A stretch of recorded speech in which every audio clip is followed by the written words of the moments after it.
Order, please. The Subcommittee on Supply will come to order. It is now 2:54 p.m. The Subcommittee is meeting to consider the estimates for the Department of Environment and Climate Change as outlined in Resolution E8, which reads, resolved that a sum not exceeding $73,876,000 be granted to the Lieutenant Governor to defray expenses in respect of the Department of Environment and Climate Change pursuant to the estimate. I will now invite the Minister of Environment and Climate Change to make opening comments for up to an hour, and if they wish to introduce their staff to the committee. Thank you very much, Mixed Chair. Good afternoon, colleagues. I am very pleased to be here today to speak to the budget, the work and priorities of the Department of Environment and Climate Change. Joining me today are the Deputy Minister for Environment and Climate Change, Laura McEachran, and members of our executive team. Mixed Chair, I believe family, health, and having a safe and affordable place to live is what matters most to people. In the context of my mandate, the Environment and Climate Change file, I believe people want to live in communities that are moving to clean, sustainable energy like solar and wind. As a matter of fact, Mixed Chair, I had an opportunity to visit the beautiful Annapolis Valley, Wolfville, on Saturday to meet with representatives of Nova Scotians going solar, and just the incredible work being done throughout the province with clean renewables. Communities with close proximity to protected areas, like parks and wilderness areas, where they can hike, camp, and enjoy nature. Nova Scotians want communities with clean drinking water and air, and that are embracing a circular economy where little is wasted. Communities that are taking action to adapt to climate change and keep their environment clean and sustainable. Nova Scotians want communities that know that caring for our environment and our climate is caring for ourselves and each other. Communities that welcome new businesses, but expect them to be accountable and responsible when it comes to environmental stewardship. These are all the communities that people want to call home. Now, if we think about the mandate of the Department of Environment and Climate Change at its most basic level, I believe our job is to help create these kinds of communities in Nova Scotia. So before I take your questions this afternoon, I'd like to share a bit of our work over the past year and a few things that we have planned for the coming year, all of which have the aim to create healthy communities that people want to call home. Mixed Chair, climate change is the most pressing issue facing the global community. It also connects us to every other human being on the planet. No matter where you live, all continents, all of the people that we share this planet with, indeed all living things, are feeling the impacts of climate change. And it requires a global response. Taking action in response to climate change is something that we must do collectively, something that we must do together. No one person can solve this issue. It is both a global issue and a community issue, and it requires a community-wide response. Nova Scotians are experiencing the impacts of climate change. Last summer was a heartbreaking reminder of that reality. However, we also saw the resilience, the grit, the resolve that Nova Scotians are known for. And across the province, we are seeing municipal, community, and citizen-led leadership to mitigate the impacts and adapt to climate change. For example, in Mahone Bay, the Bluenose Coastal Action Foundation is building a living shoreline to protect the community, homes, ecosystems, and people from coastal flooding, erosion, and storms. Minister Corkum-Greek, Minister Drouin, MLA Barkhouse, and I had the opportunity a few months ago to visit in Mahone Bay the Bluenose Coastal Action Foundation. Incredible work being accomplished there. In Porters Lake, Must Go Rider is installing solar panels to power electric vehicle chargers to help the people who live in that area and get to appointments, to get groceries, and so on. Minister Kent Smith and I, MLA for Eastern Shore, had the opportunity, along with HRM Councillor Tony Mancini, to see Must Go and the great work that they're doing. In Pugwash, Sunset Community Incorporated is installing solar panels to power its building and reinvesting the money they are saving on their power bills into more programming and services for their clients.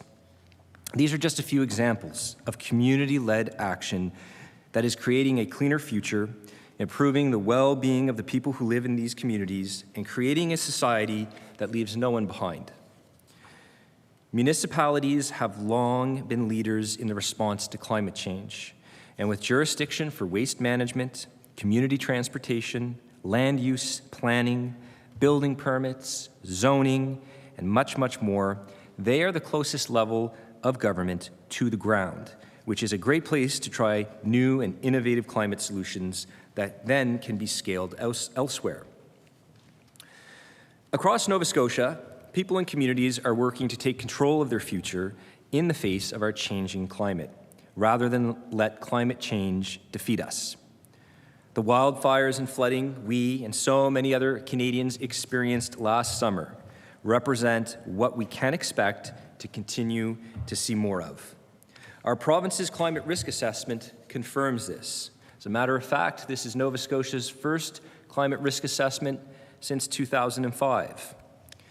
Obviously, no one wants to see these events continue. However, we know that globally, people will continue to be impacted by our changing climate, given the level of greenhouse gases currently in the global atmosphere. And that is why our government is taking action. That is why Nova Scotians are taking action.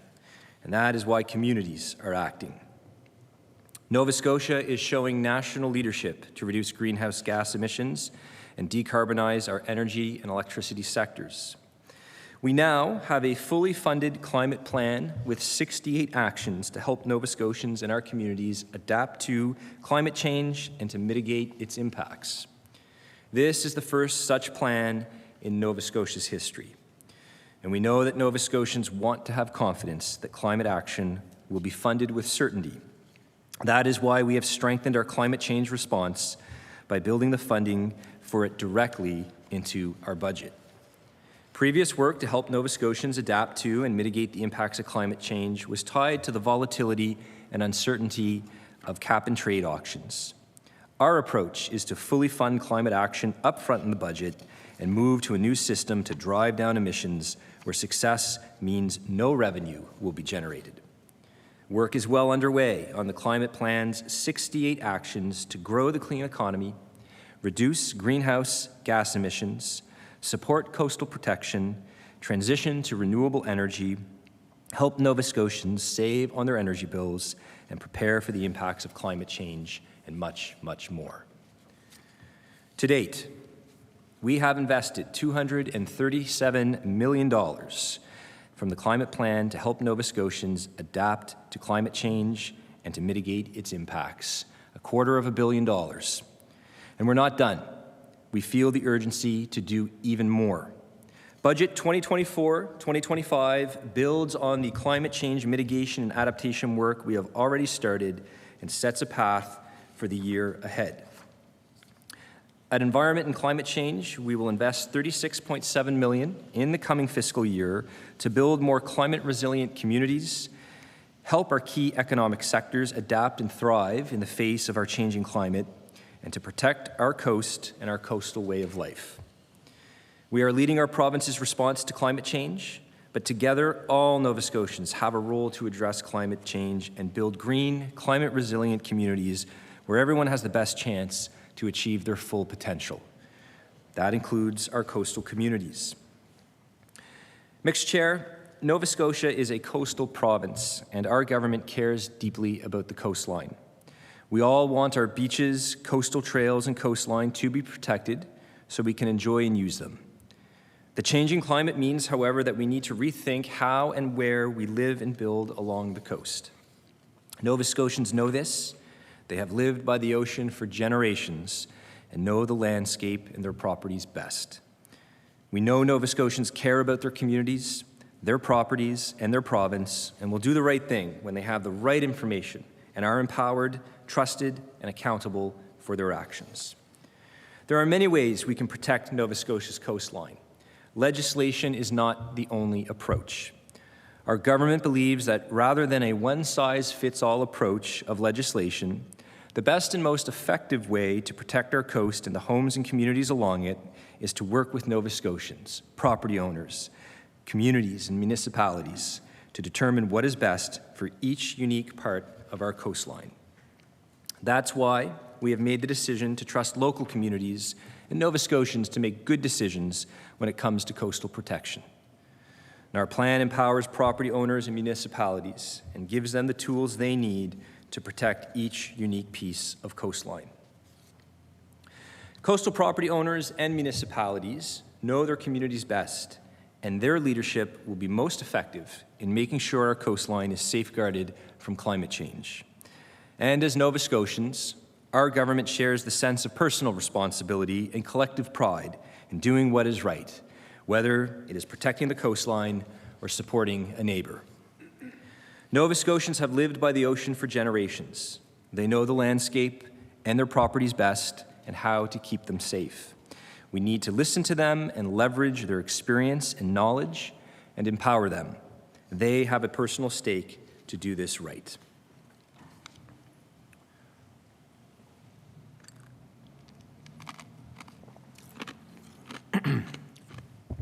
Our municipal leadership is absolutely key when it comes to coastal protection.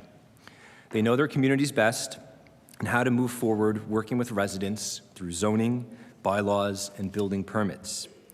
The municipality of the County of Guysborough is an example of this leadership, and in fact, feels they are ahead of the game when it comes to protecting the 200 kilometers of coastline within its jurisdiction.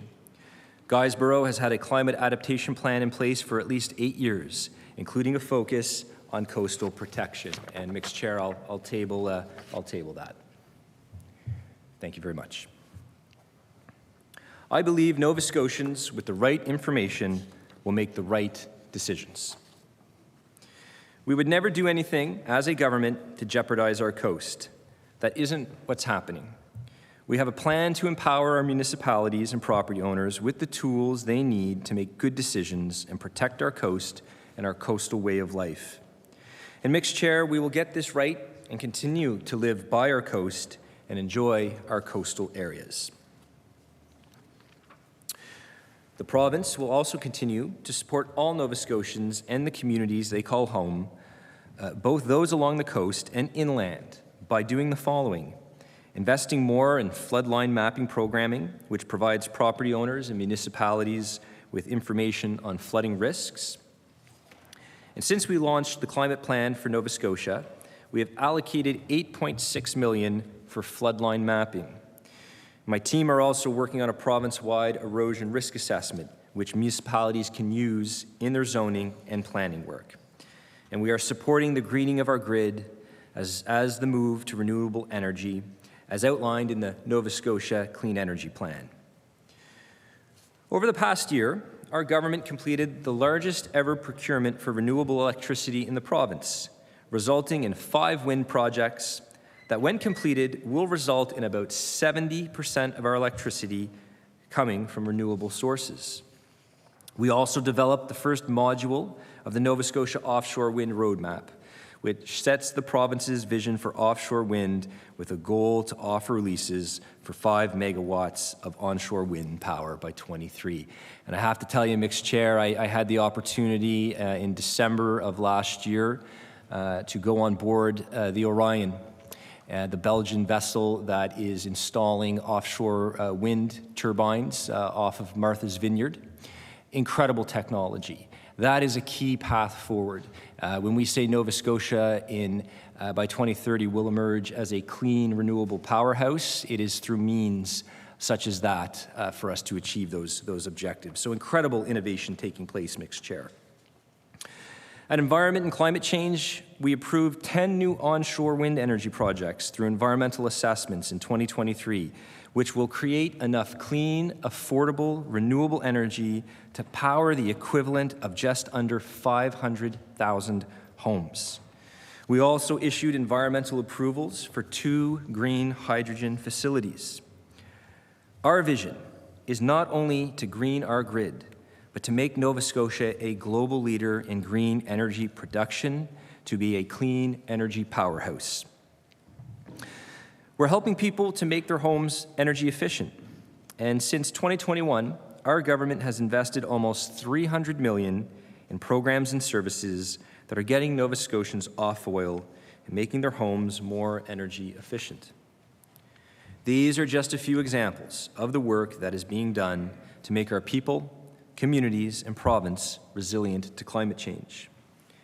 And we'll continue to invest in programs like the Community Climate Capacity Program and the Sustainable Communities Challenge Fund, which supports grassroots community leadership in response to climate change. The Community Climate Capacity Program provides municipalities and communities with funding to bring on dedicated, skilled climate change staff and other resources to guide you through the climate and sustainability initiatives at the local level.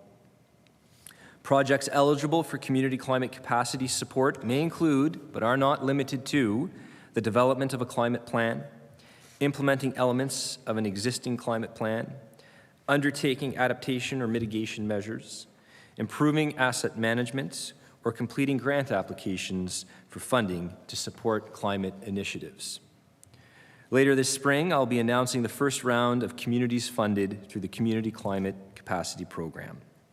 And of course, the Sustainable Communities Challenge Fund recognizes the communities that are the first responders to climate change. Together with the Community Climate Capacity Program, the Sustainable Communities Challenge Fund that is empowering people and communities to lead the action that is needed to tackle climate change head-on and reduce carbon emissions. That new program has been so effective that we topped it up by $15.4 million last fall. And just to illustrate, Mixed Chair, just how our climate plan is a living, breathing document, always changing, always evolving. I can remember the exact moment you and I had left the meeting, and it was not long after the wildfires and the flooding, and just, both the Deputy Minister and I saying, we're going to need to top this fund off, increase it, because it's so critical for climate adaptation and mitigation for our local communities. So this is what great partnerships between the province, municipalities, and communities can accomplish. And I want to say a big thank you to Juanita Spencer and the Nova Scotia Federation of Municipalities for their great work in administering the Sustainable Communities Challenge Fund. And certainly as MLAs, at any time, if we can get you information on the application process for the fund, your not-for-profits, universities, municipalities definitely can benefit enormously with this local grant for climate action. This past year, we also hired a flood management and adaptation lead to also help communities and municipalities adapt to climate change. And we're in the process now of hiring a stormwater engineer to further support municipalities and communities in their work to adapt to climate change and create climate-resilient communities. Mixed Chair, another way we are supporting strong and healthy communities is by holding the electricity sector and large industry accountable for reducing their emissions. So allow me to switch gears for a moment. I'd like to discuss with you our output-based pricing system. The OBPS, the output-based pricing system, does just that. Industry produces about 50% of Nova Scotia's carbon emissions, and a large majority of that 50% is generated by Nova Scotia Power. Nova Scotia's output-based pricing system is driving greenhouse gas reductions. It's holding large emitters accountable and ensuring our businesses remain competitive and minimize rate impacts and make life affordable for Nova Scotians.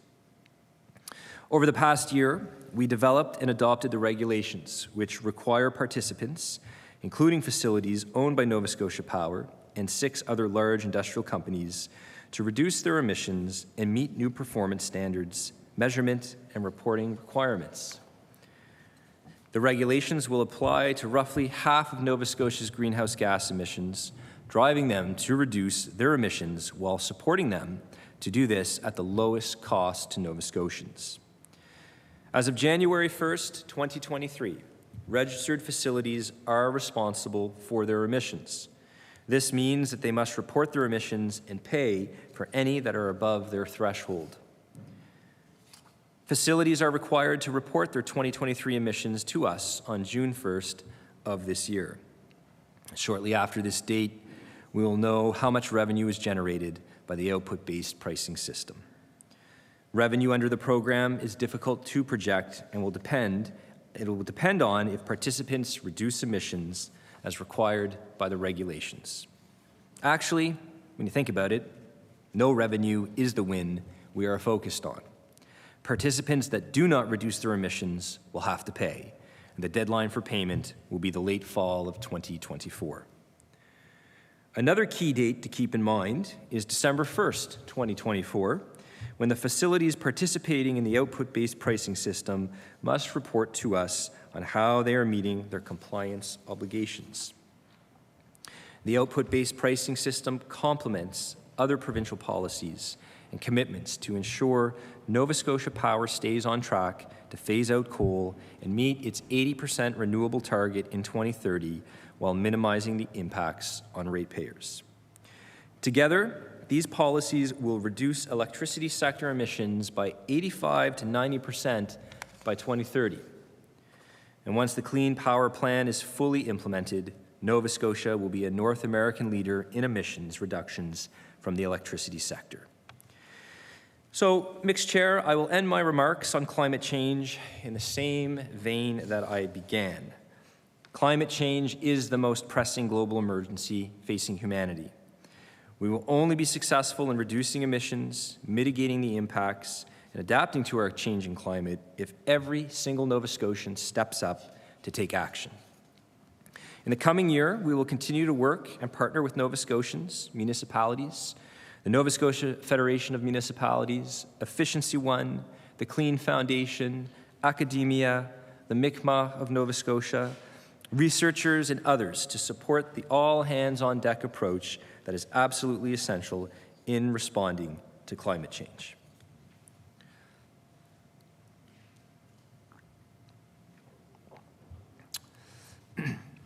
Mixed Chair, as we know, the federal carbon tax will increase on April 1st, meaning Nova Scotians will pay even more for gas and home heating fuels. As a government, we stand firm that a strong and effective response to climate change doesn't require a carbon tax. Nova Scotia has a strong plan to address climate change that is not dependent on taxing hardworking people at a time when affordability is a concern. Mixed Chair, we have legislated greenhouse gas reduction targets, and we have a path to get there, and in fact, have one of the highest greenhouse gas reduction targets in Canada. We're exceeding our targets to move to renewable energy. We're helping more people every day move to solar panels and heat pumps. And of course, we are ramping up wind energy. We and Nova Scotians are doing all of this and more without a harmful carbon tax. Nova Scotians and our government are proud of our proven leadership in stepping up to protect the planet, our environment, and all that we hold dear. And we will continue to demonstrate what true climate leadership looks like, as opposed to just taxing people. Mixed Chair, I'd like to take a moment and discuss land and water protection. Mixed Chair, the relationship between our mental and physical health, well-being, and time spent in nature is absolutely clear. And that's one reason why our government has prioritized protecting more of our land and water. There's many other reasons. Protected natural areas, as you know, give us clean drinking water and clean air to breathe. They capture and store carbon and help mitigate the impacts of flooding, which is critical in our fight against climate change. Land conservation is essential for Nova Scotia's environmental and economic health and prosperity. Protected areas support healthy communities and help make our province's communities great places to live. And that is why the Climate Plan has 5 actions to strengthen biodiversity, prevent further biodiversity loss, restore natural areas, and protect more of our land and water. In 2023, I was proud to announce that Environment and Climate Change protected an additional 14,600 hectares of land and water. With land trust and natural resources and renewable contributions added in, about 20,000 hectares of land was added to the network of protected and conserved areas in 2023. And in August, we designated 684 hectares of old-growth forest, hardwood drumlins, lakes, and wetlands as Archibald Lake Wilderness Area, a place that is now protected forever as habitat for many species such as the Canada warbler, the mainland moose, brook trout, and Atlantic salmon. In December, we designated Island Lake Wilderness Area, protecting just under 4,000 hectares of old-growth forest, lakes, wetlands, watercourses, and wildlife habitat, including part of the lower Ingram River, and Island Lake, a popular and beloved destination for hiking, canoeing, and camping.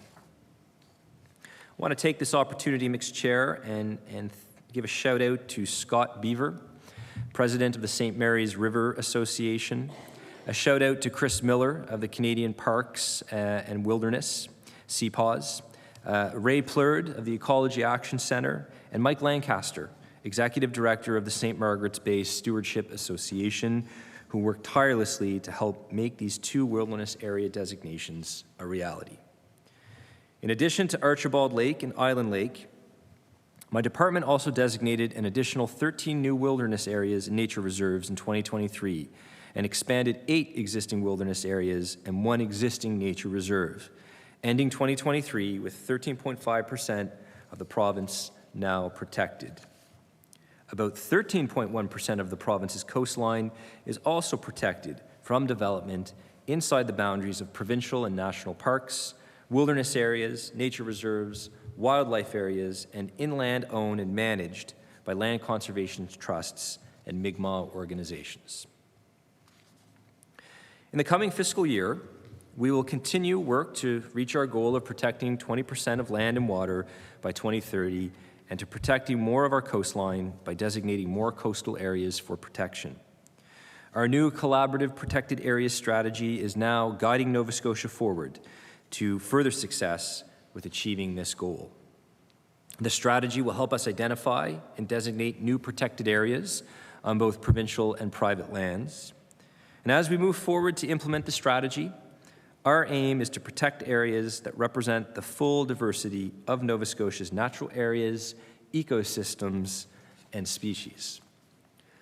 To do this, we will work with Mi'kmaq communities and conservation partners, land trusts, as well as municipalities, private landowners, and other stakeholders. Obviously, we can't reach our land protection target alone. We need the support of all Nova Scotians, and to this end, we will collaborate with our partners and stakeholders to achieve our shared land protection goals. And in doing so, we will protect our environment, both for our enjoyment and for the benefits it brings to our health, well-being, economy, and way of life. Certainly the first thing I did, Mixed Chair, once we adjourned for the March break is I got out into nature and took a nice hike at Hurdles Beach, beautiful South Shore, and up to Gaff Point. I mean, Nova Scotians, we so enjoy our protected areas. Mixed Chair, all of this will help ensure a sustainable and healthy future for our province, our people, and our economy. And as we turn our attention to fiscal year 2024-2025, my team will continue to work to designate protected areas from the 2013 Parks and Protected Areas Plan, implement the Collaborative Areas Protected Strategy, and support Mi'kmaq-led conservation. And of course, we have signed the new federal-provincial Canada-Nova Scotia Nature Agreement with Ottawa. And this will speed up our land and water protection work by creating new wilderness areas and nature reserves, supporting Mi'kmaq-led conservation and accelerating conservation on private lands. And we are in the final stages of negotiating the contribution agreement that flows from this nature agreement. The funding will support an increase in the amount of protected land in Nova Scotia by 82,500 hectares by March of 2026 and allow Nova Scotia's continued national leadership in conservation.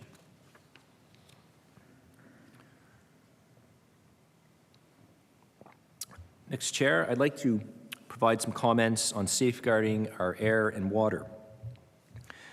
As many know, our government's top priority is health care. There is a direct connection between a healthy environment and healthy people. Having clean drinking water and clean, safe air to breathe supports public health and prevention of health issues. Nova Scotia is known for our clean air and plentiful water, and we want to keep it that way for generations to come. And while air zones in Nova Scotia continue to meet the Canadian ambient air quality standards, we are continuing our work to update the province's air emission targets and ambient air quality standards by 2025 to ensure Nova Scotians continue to have clean and healthy air. This past year, we also published our Air Assessments Guidance document, which helps industry understand the province's expectations for assessing and reducing potential impacts to air quality. Many of the climate plan actions also support clean air. For example, increasing renewable energy and phasing out coal-fired electricity generation will improve air quality. And Mixed Chair, as Nova Scotians are aware, our government's top priority absolutely is healthcare, and access to safe, reliable water is very important for our well-being and health, whether it's for drinking, food production, recreation, or for our uses in our homes, such as bathing. Again, we are fortunate in Nova Scotia to have an abundance of clean water. And to make sure that the water Nova Scotians depend on remains safe for humans and ecosystems, we are working on developing provincial water quality objectives. This work will help us set clear goals for water quality in lakes and rivers and make it easier for communities and all levels of government to protect them. Mixed Chair, about 50% of Nova Scotians depend on wells for their water. We know most of those wells haven't been tested for the natural contaminants that can make people sick. So to help raise awareness of the importance of testing well water, we ran a public education campaign last summer.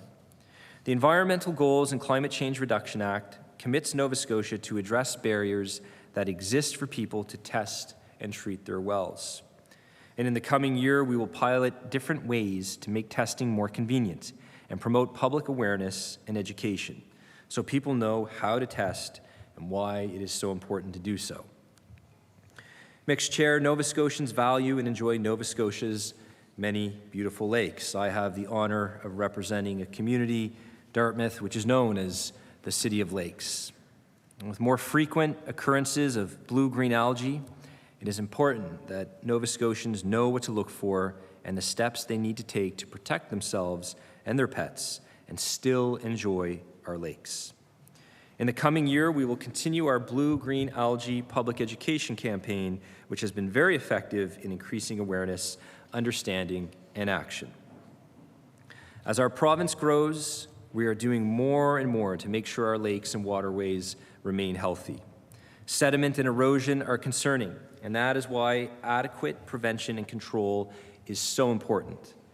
This is a complex issue and requires work by both municipal and provincial levels of government to protect our environment in areas where development is happening frequently.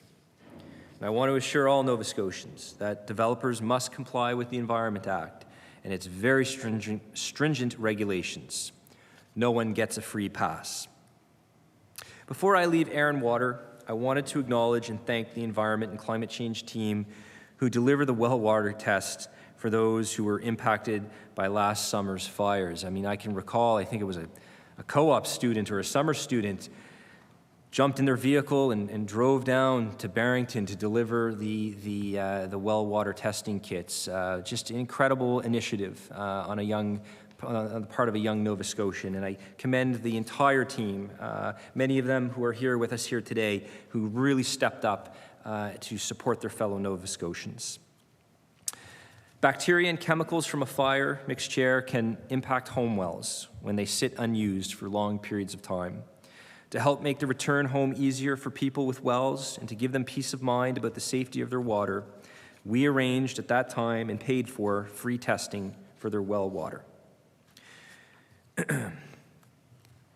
Now, Mixed Chair, I'd like to take a moment and discuss the circular economy. Mixed Chair, creating a circular economy and cutting down on waste and litter is essential to help ensure the health and sustainability of our environment and our resources. Our waste management sector and the circular economy creates jobs and business opportunities and drives innovation. Moving Nova Scotia to a circular economy is another legislated goal we are working to achieve. And we currently have one of the lowest disposal rates in the country at 400 kilograms per person per year, but our goal is to reduce this number to 300 kilograms per person per year. Mixed Chair, one of the most effective ways to reduce the amount of waste that ends up in landfills is through extended producer responsibility programs. As many know, over the past year, we announced new extended producer responsibility programs for batteries, lamps, and small household electric appliances, as well as packaging, paper products, and other blue bag materials. These new extended producer responsibility programs fall under two sets of regulations: the solid waste resource management regulations, which now include programs for batteries, lamps, and small household electric appliances, such as irons, can openers, and hair dryers, something I don't necessarily need, seeing if you're paying attention, and a new set of the extended producer responsibility regulations to cover packaging, paper products, and materials in the residential blue bag recycling program. Producers will have to meet recycling targets that will encourage more eco-friendly packaging and reduce single-use plastics. And having producers cover the cost of recycling will save Nova Scotia municipalities around $25 million annually. The new programs will take effect on various dates over the next 28 months. And by adding 4 new extended producer responsibility programs, we are reaffirming Nova Scotia's position as a leader in sustainable waste resource management and building a cleaner, greener, and more sustainable future for generations to come. Nova Scotians have long been leaders in waste diversion and recycling, and we are proud of our record on solid waste reduction. Our work in the coming year will continue to support and empower Nova Scotians and municipalities to continue this trend. We'll also modernize how we recycle. We highly value our partnerships with municipalities, waste management service providers, Divert Nova Scotia, and others to create greener communities and to support our respective waste reduction goals. And I want to thank them for all that they do to make our communities green, healthy, and sustainable.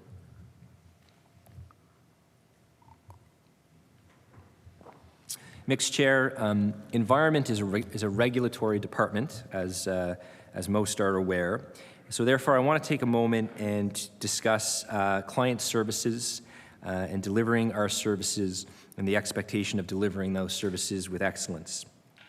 Mixed Chair, my department works actively to protect our health through a rigorous set of regulatory responsibilities. The correlation is simple.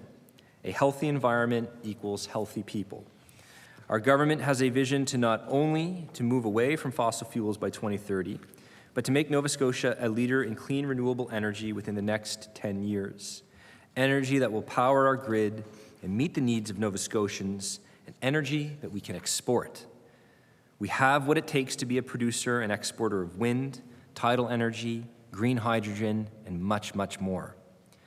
As the regulator, my role is to be a neutral steward of the environmental assessment process, which allows innovative projects like these to proceed while ensuring the environment is protected. We can do both and do both extremely well. Mixed Chair, our department is making great progress assessing our regulations and approaches to ensure that requirements are clear, easy to understand, and can be met with a minimum amount of red tape. We want companies to spend less time trying to figure out our environmental protection rules and just be able to focus on knowing them, understanding them, and following them. By streamlining and modernizing our processes, we expect to yield even better applications and reduce the amount of time staff have to spend explaining our laws and regulations. It is important both for the department and our clients that we set clear expectations and follow through to ensure that these expectations are met. And I want to assure all Nova Scotians that this doesn't mean we are compromising environmental protection. In fact, it's the opposite. For compliance to happen, companies and industry must have clear knowledge and understanding of the requirements they must adhere to.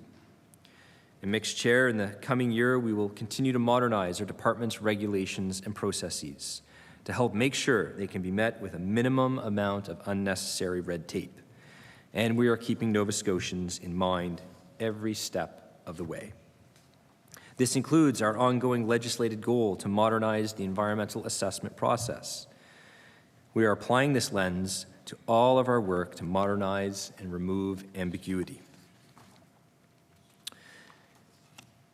Mixed Chair, I want to take a moment and discuss the environmental racism panel. Mixed Chair, Nova Scotia has a troubling history of environmental racism.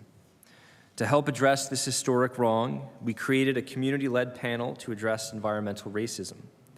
The panel is completing its work now, and we look forward to their final recommendations.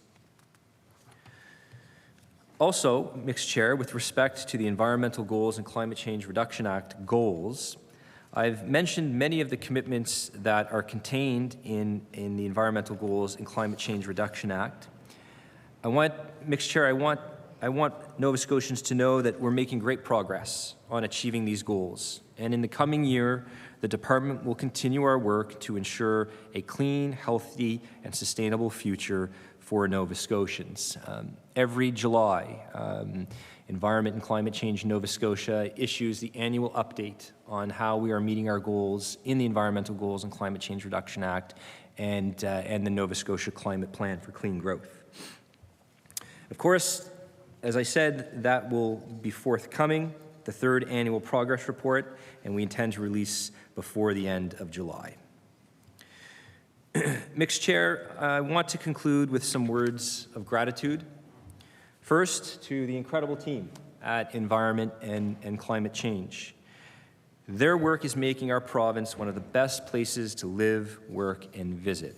And I have to say, as a minister, I have a lot of fun working with the team and learning from them. An incredibly talented group of professionals. I may be biased, but I feel I have the best team in the government of Nova Scotia. Every day, Mixed Chair, they are leading our province's fight against climate change to reduce greenhouse gas emissions, and I'm very proud that Nova Scotia has the strongest greenhouse gas reduction target in the country, 53% below 2005 levels. The team's work is maintaining Nova Scotia's position as a national leader in land conservation. They inspect restaurants, cafeterias, and food trucks, helping to make sure our food is safe for incredible events that are held in our communities like Ribfest, one of my all-time favorites. Because of them, Nova Scotians can have confidence that if they get a tattoo or a piercing, there are safeguards in place to protect their health. And they enforce our environmental laws and regulations. They help make sure Nova Scotians have clean air to breathe and safe drinking water. And their work is moving us to a circular economy. Their work touches and benefits every single Nova Scotian, contributing to our well-being and quality of life. I'd like to thank them for what they do every day. They are a committed and passionate team, and their professionalism and service to the people of Nova Scotia does not go unnoticed. I also want to thank our many partners and organizations who hold us accountable for protecting our province's environment. I'd like to especially thank Scott Skinner with the Clean Foundation, Stephen McDonald with Efficiency One, and Board Chair of Efficiency One, Bill Leahy. And of course, the incredible teams at both those organizations. They are key delivery partners that work directly with Nova Scotians every day. Finally, I'd like to thank the members of the Ministers' Roundtable on Environment and Sustainable Prosperity and the Ministers' Youth Climate Council for their leadership and advice. As a matter of fact, Mixed Chair, I had the privilege last week of meeting with Nova Scotia's Youth Climate Council, a council that was set up under our climate plan so that our youth have a direct say, a direct involvement in the development of public policy. And I so enjoyed our discussion on housing, the coastal protection plan, and just a multitude of subjects. They are an impressive, incredible group of young Nova Scotians. Mixed Chair, our government is moving on solutions that work, and we are building a province that thrives from one end to the other. And we are making progress building our province so that all Nova Scotians can live in a vibrant, healthy communities and have the best chance to achieve their full potential. And with that, Mr. Chair, I would now be happy to take questions from colleagues. Thank you. According to the practice that has developed in our legislature, each of the opposition caucuses takes turn asking questions for approximately 1 hour. During a caucus turn, the members within a caucus may take turns as examining the minister on the estimate resolution. Only the minister may answer questions, and caucuses are expected to share time fairly with the independent member. To begin the examination, I now recognize the member for Timberley Prospect from the official opposition. Thank you, Mixed Chair. I appreciate the opening comments from the minister. Certainly very thorough, covered a lot of the areas that I plan to ask questions on. But why don't I just start with the coastal protection action item. And I note that the minister referenced the climate plan a number of times. And he actually said that this is a living document. Those words caught my attention given that clause or action item 12 actually spells out a commitment to implement new regulations under the Coastal Protection Act in 2023.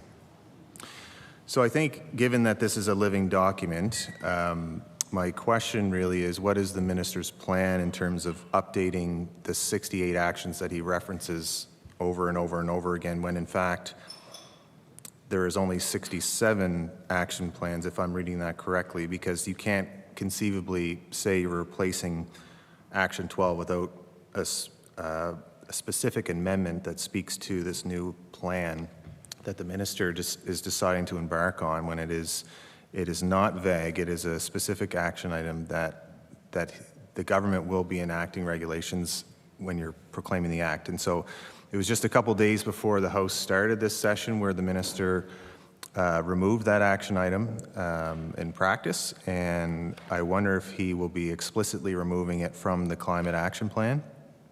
And I want to remind the minister that this is something that he supported in opposition, voted for, certainly was supportive when multiple rounds of consultations have gone through. And while he answers that question, maybe he can give a specific reason of why this will be removed as part of the climate action plan, and at what date the department began creating this coastal climate change plan, and if that was during the consultations. I recognize the Minister of Environment and Climate Change.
I recognize the Honourable Environment Minister.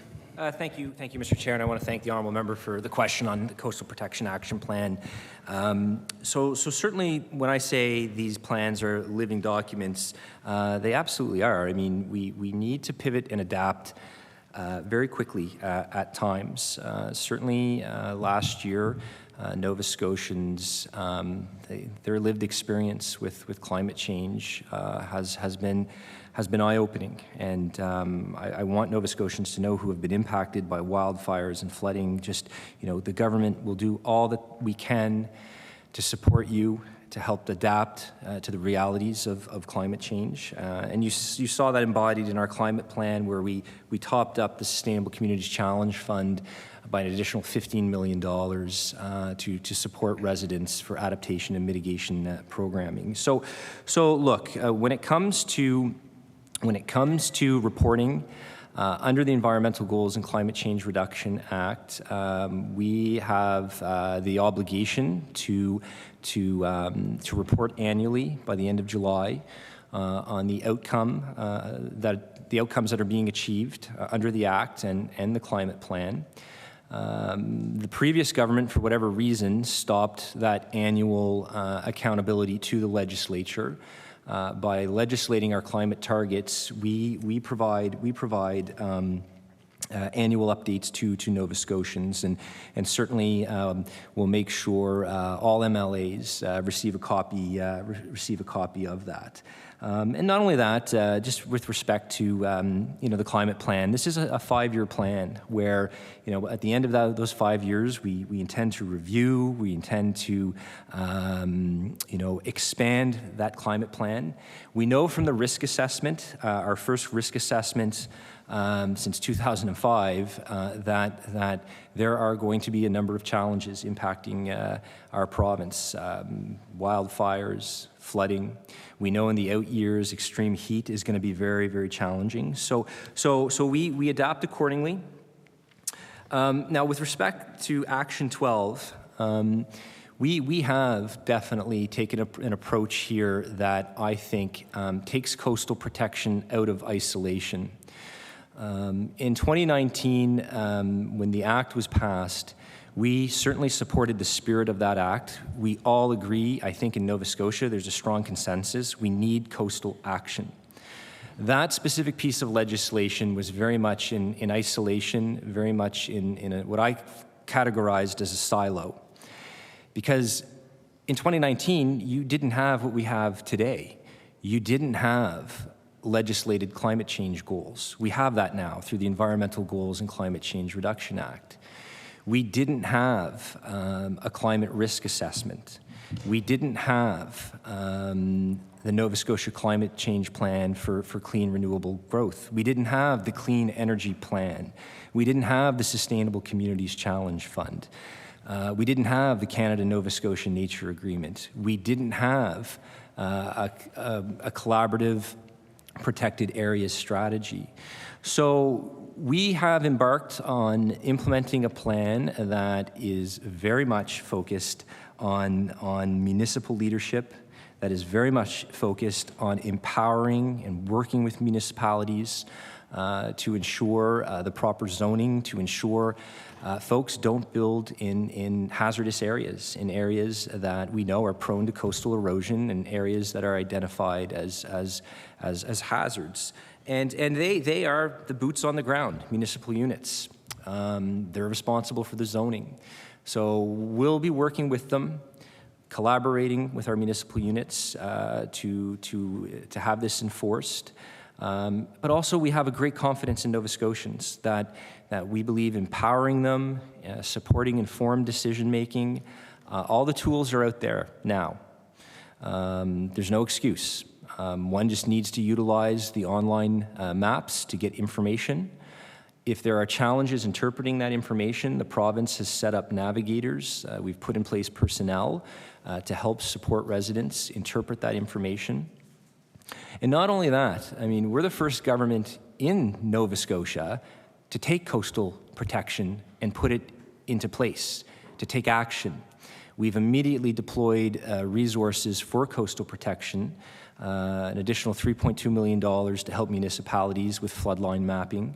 The honourable member was probably aware that by 2027, partnering with the federal government, we intend to have all of Nova Scotia mapped out in terms of the flood hazards and risks. So the action plan is being put into place. Even as of this week, there'll be meetings with the Nova Scotia Federation of Municipalities to discuss the best path forward, working together, consulting with them to help them design the bylaws, the example bylaws that are going to be required for zoning. So we are moving forward with the plan. We are moving forward with our climate action plan. All of this together, I think, positions Nova Scotia for a strong leadership role in Canada for climate action. Thank you, Mr. Chair. Recognize the honourable member Timberley Prospect. Thank you, Mr. Chair. And I think I'm struggling with trying to figure out what the reason is. And the minister talks a lot about municipalities taking leadership. And then we hear also the answer that, which I think is more ideological, about let the landlords, let the property or landowners figure out what they want. And I think he said the words, leave us alone, which are two very different answers. And he said, the minister said in the opening remarks, that the property owners know their properties best. I find that hard to believe that a property owner would know the science, would know more than engineers, and the multitude of people that are educated in climate science, erosion, better than anyone else. But that speaks to the ideological reason. And so the reasons that he's giving to let municipalities organize and implement their planning is exactly the reason why we needed a Coastal Protection Act, is because municipalities weren't doing that. Some of them didn't have capacity to do that, so they're asking through the Federation and other groups that have been working on this for some time. His answer about trying to still keep Action 12 in the plan, but actually going against what Action 12 says, I don't think is acceptable. But I wonder how this implicates other policy decisions. Does the minister support minimum planning standards, like with municipalities?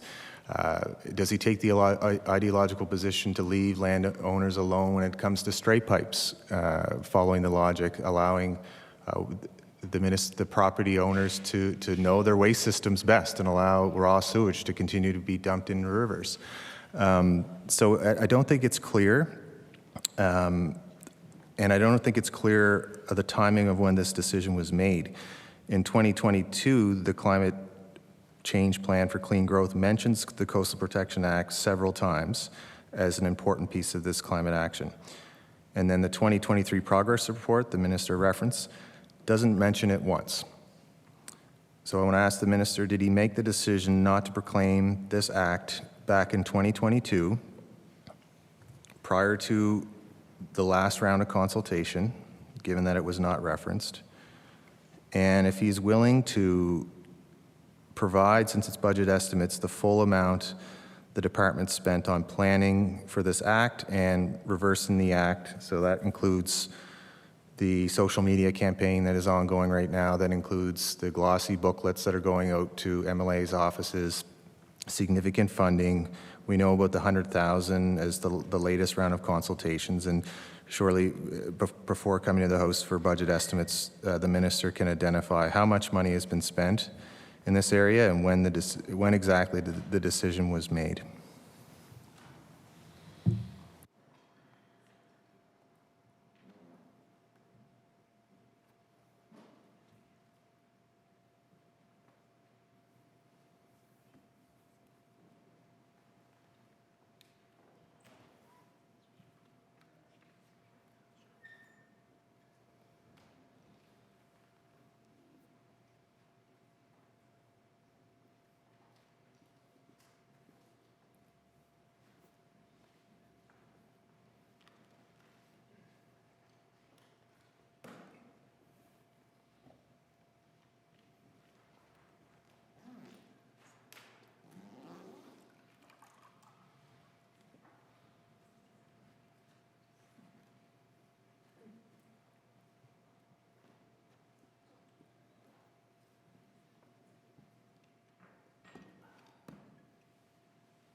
Recognize the Honourable Minister, Environment and Climate Change. Thank you, Mr. Chair.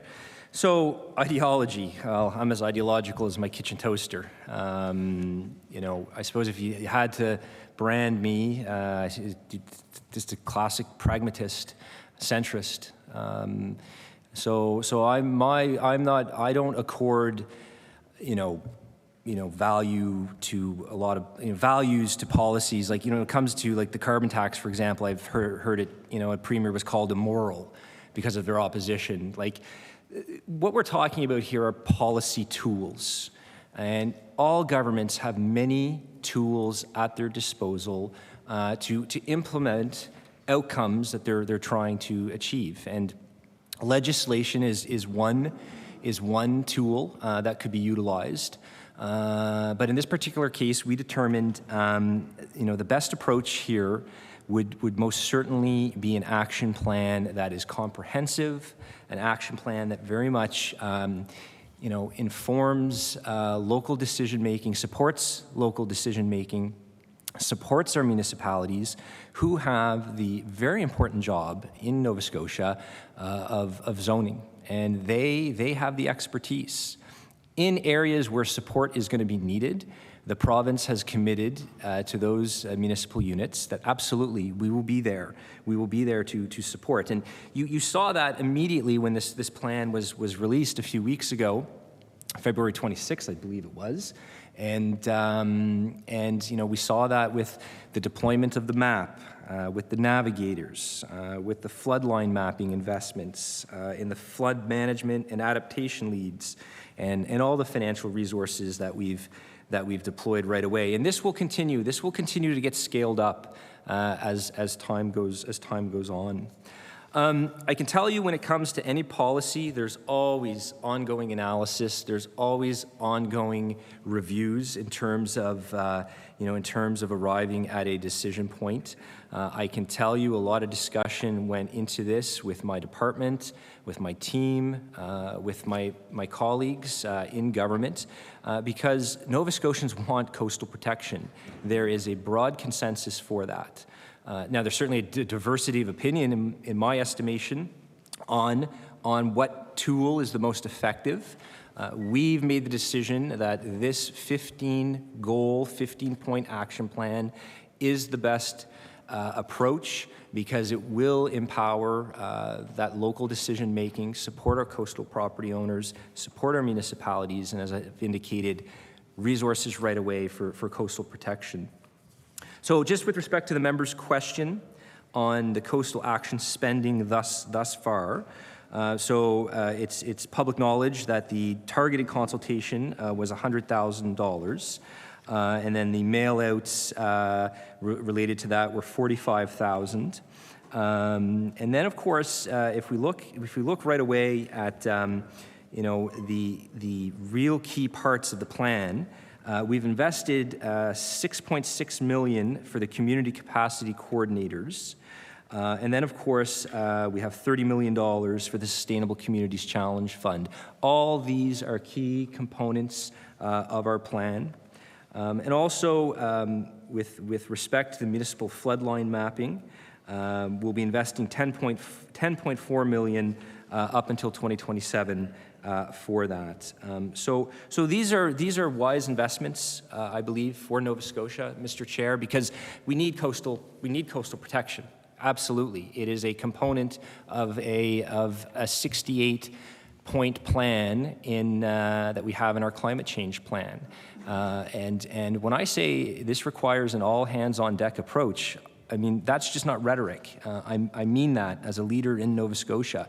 We require everyone, individuals, the not-for-profit sectors, all levels of government to work together on climate action. And you just saw that recently, to borrow a phrase from Minister Rushton, we had a joyous occasion in Bedford a few days ago where the federal government, the provincial government, and the municipality announced the new net zero high-speed ferry, a classic example of all three levels of government working. So I'm of the opinion that climate action, coastal action, anything related to climate change requires an all-hands-on-deck approach, and you certainly saw that play out when we announced jointly with the federal government and the municipality those high-speed ferries. And just a shout out to my stepson Christopher. He thinks it should be called the Bedford Bullet, but we'll let the process play out for the naming of that ferry.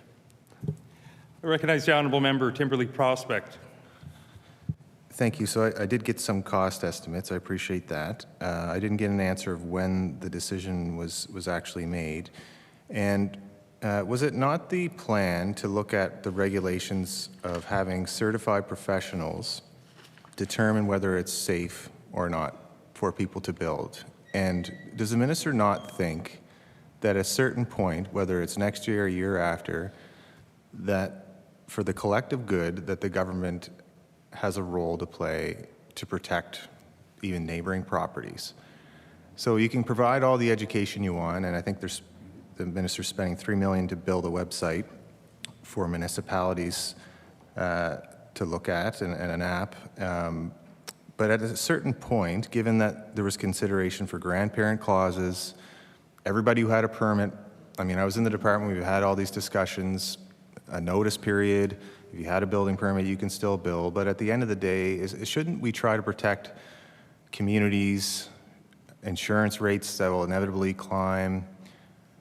The government of Nova Scotia will incur extra costs. We talked about all the natural disasters that are happening. Is there a forecast for disaster financial assistance to communities that will continue to grow because we are not saying no to building at a certain point in time? And so I do think it is ideological to put the interests of a private owner ahead of the collective public interest. And I think that's what we're seeing here, is a lack of willingness to take a leadership role in saying, at a certain point, knowing what we know today, knowing the science, allowing professionals to determine for the public good, but even the private landowners' right to be safe.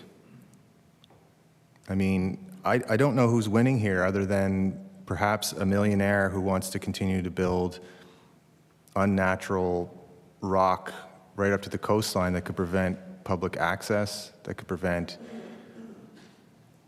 erosion, and then having to rebuild that wall again 20, 30 years because they have the money to do so. I'll leave this topic soon, but I'm still not hearing a legitimate reason to backtrack on something the minister had supported, given all of those considerations that would have been given during consultation. We need more time. We have a building permit. Will you let us build? So I'm just trying to figure out where the minister can actually justify that position of his government. When did he make the decision? And at the very least, release the findings of the consultation. Like, what's the harm in just allowing the public to see what Nova Scotians actually think instead of concluding what the silent majority, I think, have to say?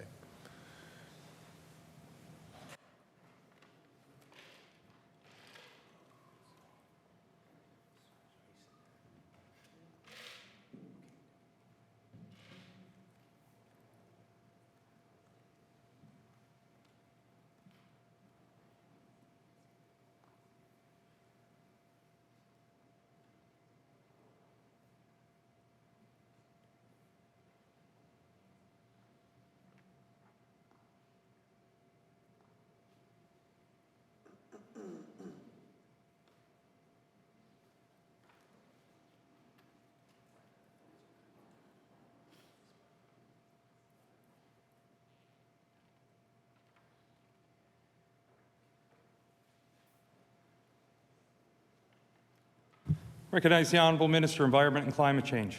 Thank you, Mr. Chair, and I want to thank the honourable member for the question. And certainly, you know, our commitment to coastal protection is unwavering. You know, what's changed here is how we're going about coastal protection. That piece of legislation was very narrow in its focus, and it took a one-size-fits-all approach. And we feel we need to respect the diversity of the coastline, and so that's why we've come forward with this action plan that has 15 really strong goals to help empower local decision making. And certainly, look, I can tell you, like, we take a very practical and realistic approach to all that we do. You see that in our policy development on a number of files, whether it's healthcare, whether it's climate change. I believe Nova Scotians and Canadians want practical and realistic solutions. We want practical and realistic alternatives to fossil fuels. We want to be able to still live along the coastline, but do it in the safest way possible.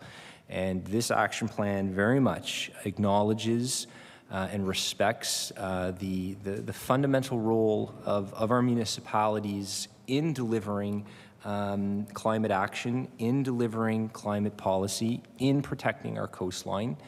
I have a great respect for our municipal units, and I've had the privilege and opportunity, serving almost 3 years as minister. I mean, former minister and premier right in front of me here. I mean, the member knows the challenges and opportunities that come with a leadership position like that. And I've had such an opportunity to see the incredible municipal leadership on climate change. I think of a community like Clare and meeting with Alistair Surrett at Université Saint-Anne and just seeing the incredible work that municipality, that university is doing. I think that was voted by the Suzuki Foundation as one of the greenest universities, greenest communities in Canada. Incredible work.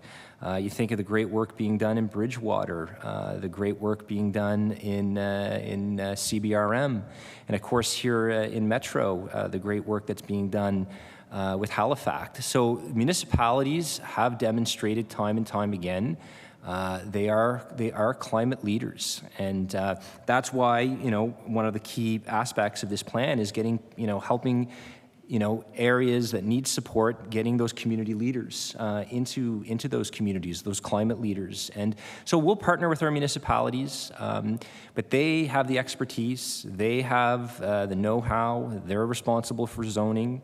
We will collaborate and work with them, Mr. Chair, to ensure that municipalities are set up for success. And you look at a municipality like the municipality of the District of Lunenburg, incredible work that they're doing there, Guysborough, Halifax, we commend them for that. And but for areas that are going to require additional resources and support, we'll be there to work with them and work through the issues because coastal protection is absolutely key.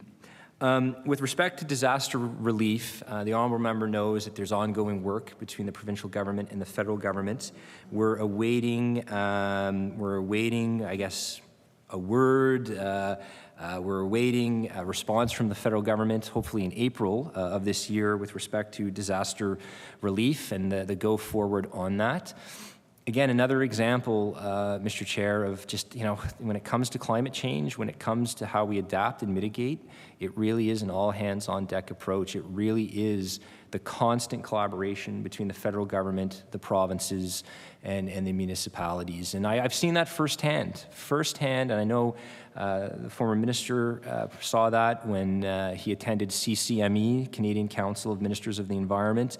Incredible collaboration around that FPT table. And quite frankly, I mean, that in many respects, that, we had an FPT meeting last May, and out of that, I mean, we really started to see the momentum on the Canada-Nova Scotia Nature Agreement, which is going to help us to preserve a lot more land and water by 2030. So in summary, Mr. Chair, look, I mean, what's changed here is how we're going about coastal protection.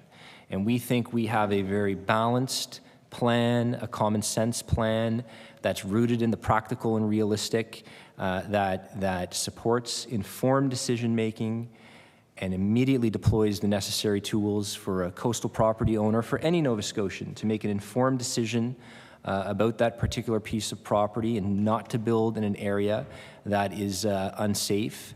And of course, working with our municipalities so that they can enforce this. Because what may be appropriate in Paramba, in Argyle, may be different in Clare, and it may be different, and it probably will be different in places like Inverness and Guysborough. So it's making sure our municipal units have the resources that they need to set their residents up for success and to live along the coastline, if they so choose to live along there in the most safe way possible. They now have the tools to make an informed decision and to work with your municipal units. Thank you, Mr. Chair. I recognize the honourable member, Timberley Prospect. Thank you, Mr. Chair. And I guess what I would just say to that is the science is consistent across the province and how we deal with coastlines. It doesn't have to be the same setback, and there were certainly flexibility mechanisms that were planned for the Act. But I want to talk about waste and the circular economy, the reference to that piece. So, talk about targets. The minister has said there was never targets before, which is inaccurate. There were targets brought in by his own party in 2007 and updated in 2012. And we brought in the greenhouse gas reduction target in 2019 that the minister has repeated in his legislation, which leads the country. And we had renewable energy targets that were repeated in that legislation. But the solid waste target that has been around since 2007 has been the 300 kilograms per person. I've asked about this. It's obviously Otter Lake landfill sits in my constituency, so I have a great interest in following the target itself, but operations. And last year, the minister reported at estimates that really no movement, 400 kilograms per person. And we seem to be stalled there. The July 2023 report referenced 417 kilograms per person. So arguably it's going the wrong direction. So the minister referenced he's been in the department 3 years. I don't see any downward trajectory of getting even close to the order of magnitude of that target that has been around for a long time. The minister did say last year that the department would be designing a plan that would help us get there. I want to ask the minister, where's that plan?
Recognize the Honourable Environment Minister. Thank you, Mr. Chair, and I want to thank the honourable member for the question. Certainly, the target, the 300 kilo target, very, very important to our government. I think any just sort of travel throughout Canada, travel throughout the world, I think we'd acknowledge Nova Scotia. It's a pretty special place, and when it comes to the circular economy, we have, since the 1990s, I think, shown a very strong leadership role in the circular economy. You think of some of the incredible work that's come out of Divert Nova Scotia over the years. Just, fantastic work that's being accomplished. So, as the honourable member probably knows, we currently have one of the lowest waste disposal rates in the country, and that's at about 400 kilograms per person per year. We've set the objective to improve that by 2030 because we know we can do better. We know there is a desire on the part of Nova Scotians to constantly improve that. I know the 4 kids that I have at home, I shouldn't call them kids, 3 of them are teenagers now, I'm going to pay the price for that. But they're very passionate about this. I think, the next generation of Nova Scotians are always looking for that area of where we can improve. And, when I've had my kids stateside, I mean, some of the different states they have different approaches to recycling. I mean, to their horror in some states, it's just like, I can't believe that that they don't have robust recycling, circular economy approaches like we do in Nova Scotia. So we're proud of what we've accomplished here. We can always do better, and that is why we've established that 300 kilo target. Certainly, there are always many different variables you're utilizing to analyze a policy. Right now, the number one concern on the minds of Nova Scotians and all Canadians is affordability. And the government of Nova Scotia is certainly always very mindful of anything we may do. Will this create a further burden? Will this create a further cost of living on Nova Scotians? I think a whole generation now knows what inflation is. We haven't seen it since the 1970s, early 1980s. These are very inflationary times. So to answer the member's question, the work is ongoing on that strategy, utilizing an affordability lens. We will have more to say in the months ahead on this strategy. This is a very important strategy that I've received briefings on, and it's a strategy that I believe in because it's absolutely critical. And it's very much in line with the regulations we've put in place for extended producer responsibility. And I can remember the first phone call I took from an HRM counselor. It was maybe a few hours after we had been elected government, and the honourable member, having served in government, knowing the multitude of things that are coming at you. And I remember getting a call, and it's like, what are you going to do with extended producer responsibility? And I'm just like, I wasn't even sworn in as a minister at this. I had no idea where I would possibly be sent to.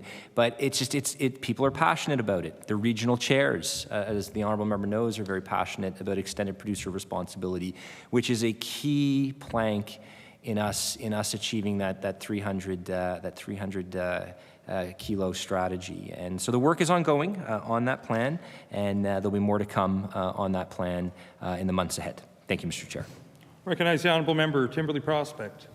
Thank you, Mr. Chair. And just one further element to the waste questions. I want to table some information from an audit at the Otter Lake facility, which is the host of all of HRM's residential waste. And as the minister knows, there was authorization of removing the sorting line and the facility that stabilized organics. And while I was opposed to that decision, and the minister knows that, there was a condition in the approval, which I referenced last year as well, that that looks to achieve less than 10% organics entering the landfill without treatment.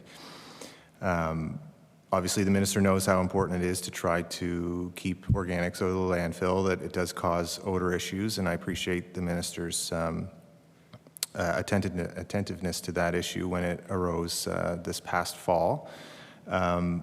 But when looking at these audits since the shutdown of the sorting line in 2022 versus to today in 2023's numbers, there is virtually no progress. There's still, you're looking at an average of 11.62% organic still flowing in 2022 and 11.7 in 2023. So virtually unchanged. I'll give that to the minister to look at. And so I do believe HRM has an obligation, and there is a timeline, I understand, in the amended permit that gives HRM until March of 2026 to achieve less than 10%. I'm not optimistic, seeing no progress. I wonder if the minister can tell the community what happens if this is not achieved. The minister has, I understand, different options within the permit, and I wonder what happens if HRM continues to not achieve the objective laid out by the province to lower the amount of organics flowing through, which will help the target as well.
Recognize the Honourable Minister, Environment, Climate Change.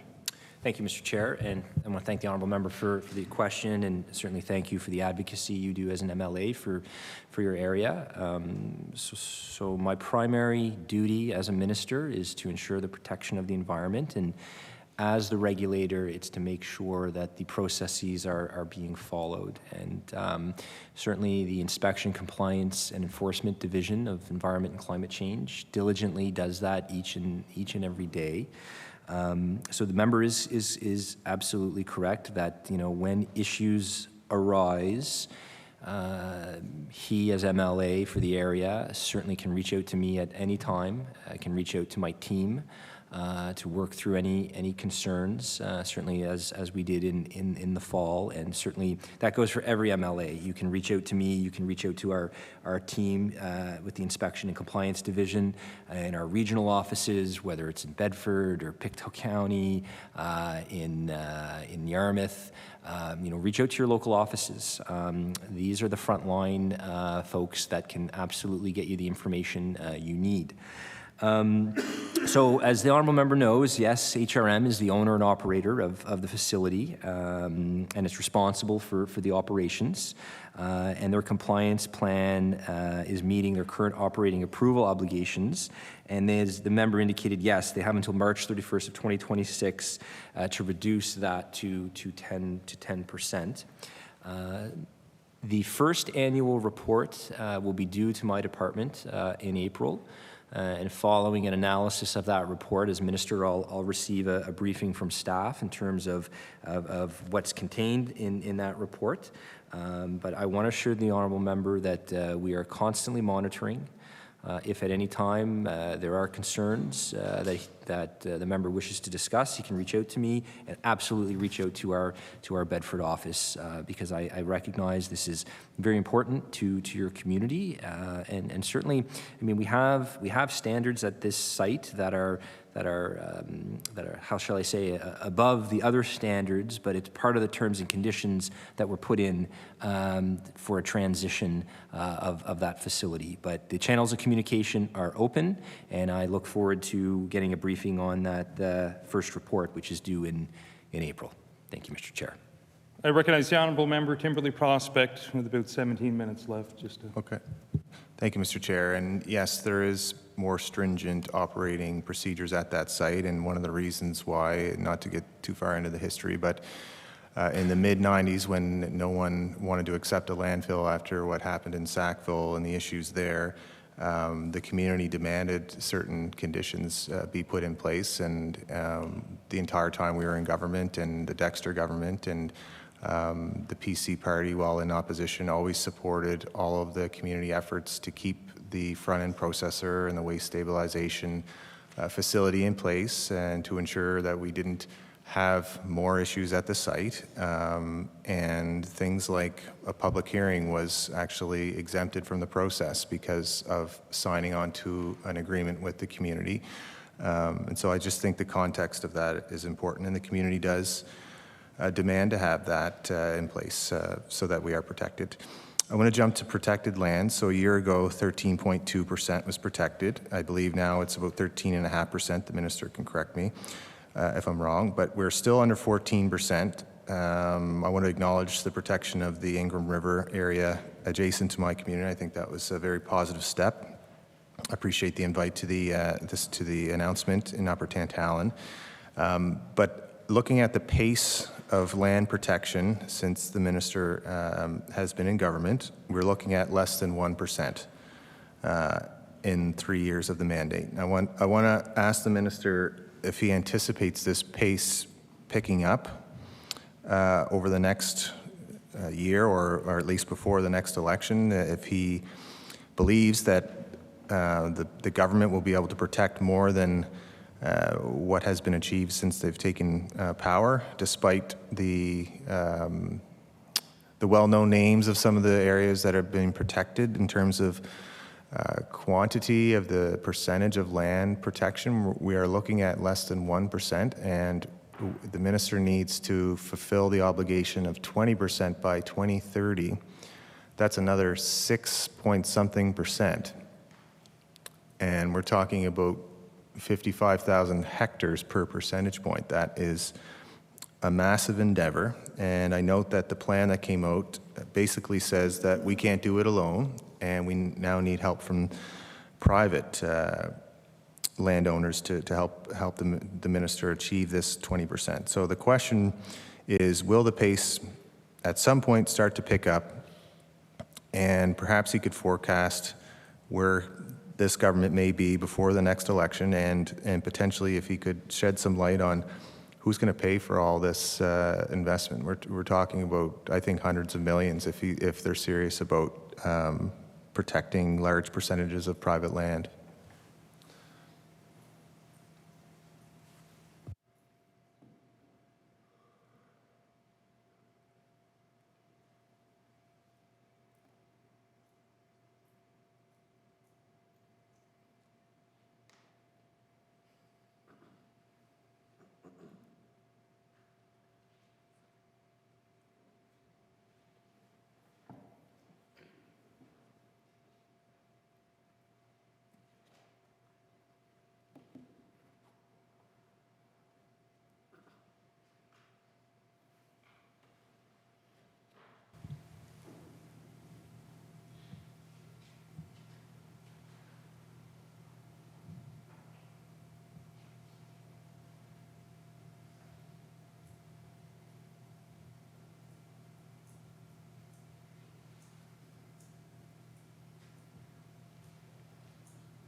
The Honourable Minister of Environment and Climate Change. Thank you, Mr. Chair.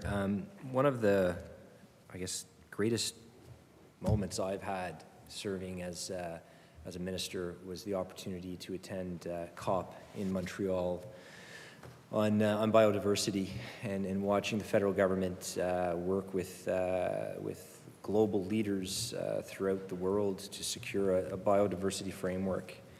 And I have a great interest in all topics related to climate change, but there's something very particular about land and water conservation that's very near and dear to my heart. I mean, nature, being out in nature is so good for your mental health and spiritual well-being. You know, like I said, you know, the first thing my wife and I did as soon as the legislature adjourned was to get out on a hike. Now, the kids didn't want to join us. I think they were more interested in hanging out in front of the TV, but it's continuing to encourage that.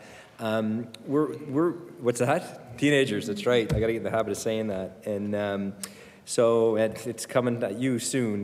You just wait. And so look, I mean, I think there's a lot of agreement, a lot of consensus on land and water conservation in Nova Scotia. We all benefit from it.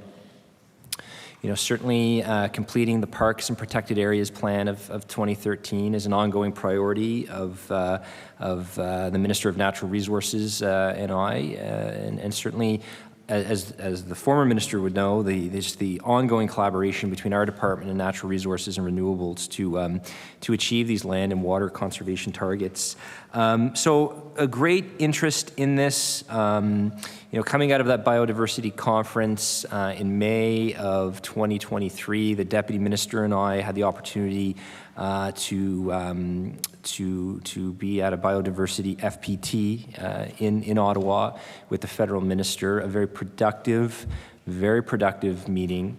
And out of that meeting, I could tell the federal minister, I mean, they saw the momentum Nova Scotia has on land and water conservation, because we're the only province with climate change targets legislated. We're committed to 20%, and at that time the work was ongoing in developing you know, what would eventually become the collaborative protected areas strategy. So certainly, you know, jurisdictions like British Columbia, jurisdictions like Nova Scotia, around the CCME, the Canadian Council of the Ministers of Environment, the federal, provincial, territorial meetings, you know, we're seen as a leader on land and water conservation, and that is something we can can all be proud of. Previous governments and all Nova Scotians collectively we're making some very important gains. Since having the honor of serving as minister, we've created 22 new and 16 expanded protected areas since 2021. Currently, we're at about 13.5% land and water, along with 13.1% of our coastline being protected within our nature reserves, our wilderness areas, our provincial parks, and of course our national parks. So there's lot's happened on this file. The Premier of this province often says more faster, and that relates to just about everything in government. And so definitely when it comes to land and water protection, the Canada-Nova Scotia Nature Agreement, once operationalized and flowing the $28.2 million, it's gonna help speed things up. In the collaborative protected areas strategy, we have put in place an interim goal, 15% by 2026, and by conserving, I think it's 82,500 more hectares, we're going to be able to get to that 15%. So we have the plan that focuses on very much, preserving more Crown land, preserving more private land. I've been clear with Nova Scotians, it's going to be an all-hands-on-deck approach to get to that 20%, but it's ambitious, but it's doable, and we've got the plan to achieve that. And we take it very seriously. Just last fiscal, you may recall, for the first time, I think, in a decade, we were able to top up the Nova Scotia Crown Share Legacy Trust with $20 million to help the Nova Scotia government and all our partners reach that 20% target. So absolutely, I think we've really moved the needle on this. Incredible collaboration between the Department of Natural Resources, and I want to thank colleagues over at that department and my colleague, Minister Rushton. I've got the better haircut in my estimation, but just great work taking place, and this is something I think Nova Scotians can take great pride in terms of the work that's ongoing with the Nature Agreement, the implementation of our collaborative protected areas strategy, and you know what? And we were finally able, Mr. Chair, to resolve a lot of outstanding issues. I mean, one of the early, there are many files that landed on the minister's desk on day one, carbon tax and cap and trade being one of them, but also Archibald Lake and the outstanding issues related to Archibald Lake. And I was very pleased to work with the team to resolve those issues and get protection for that pristine piece of wilderness, which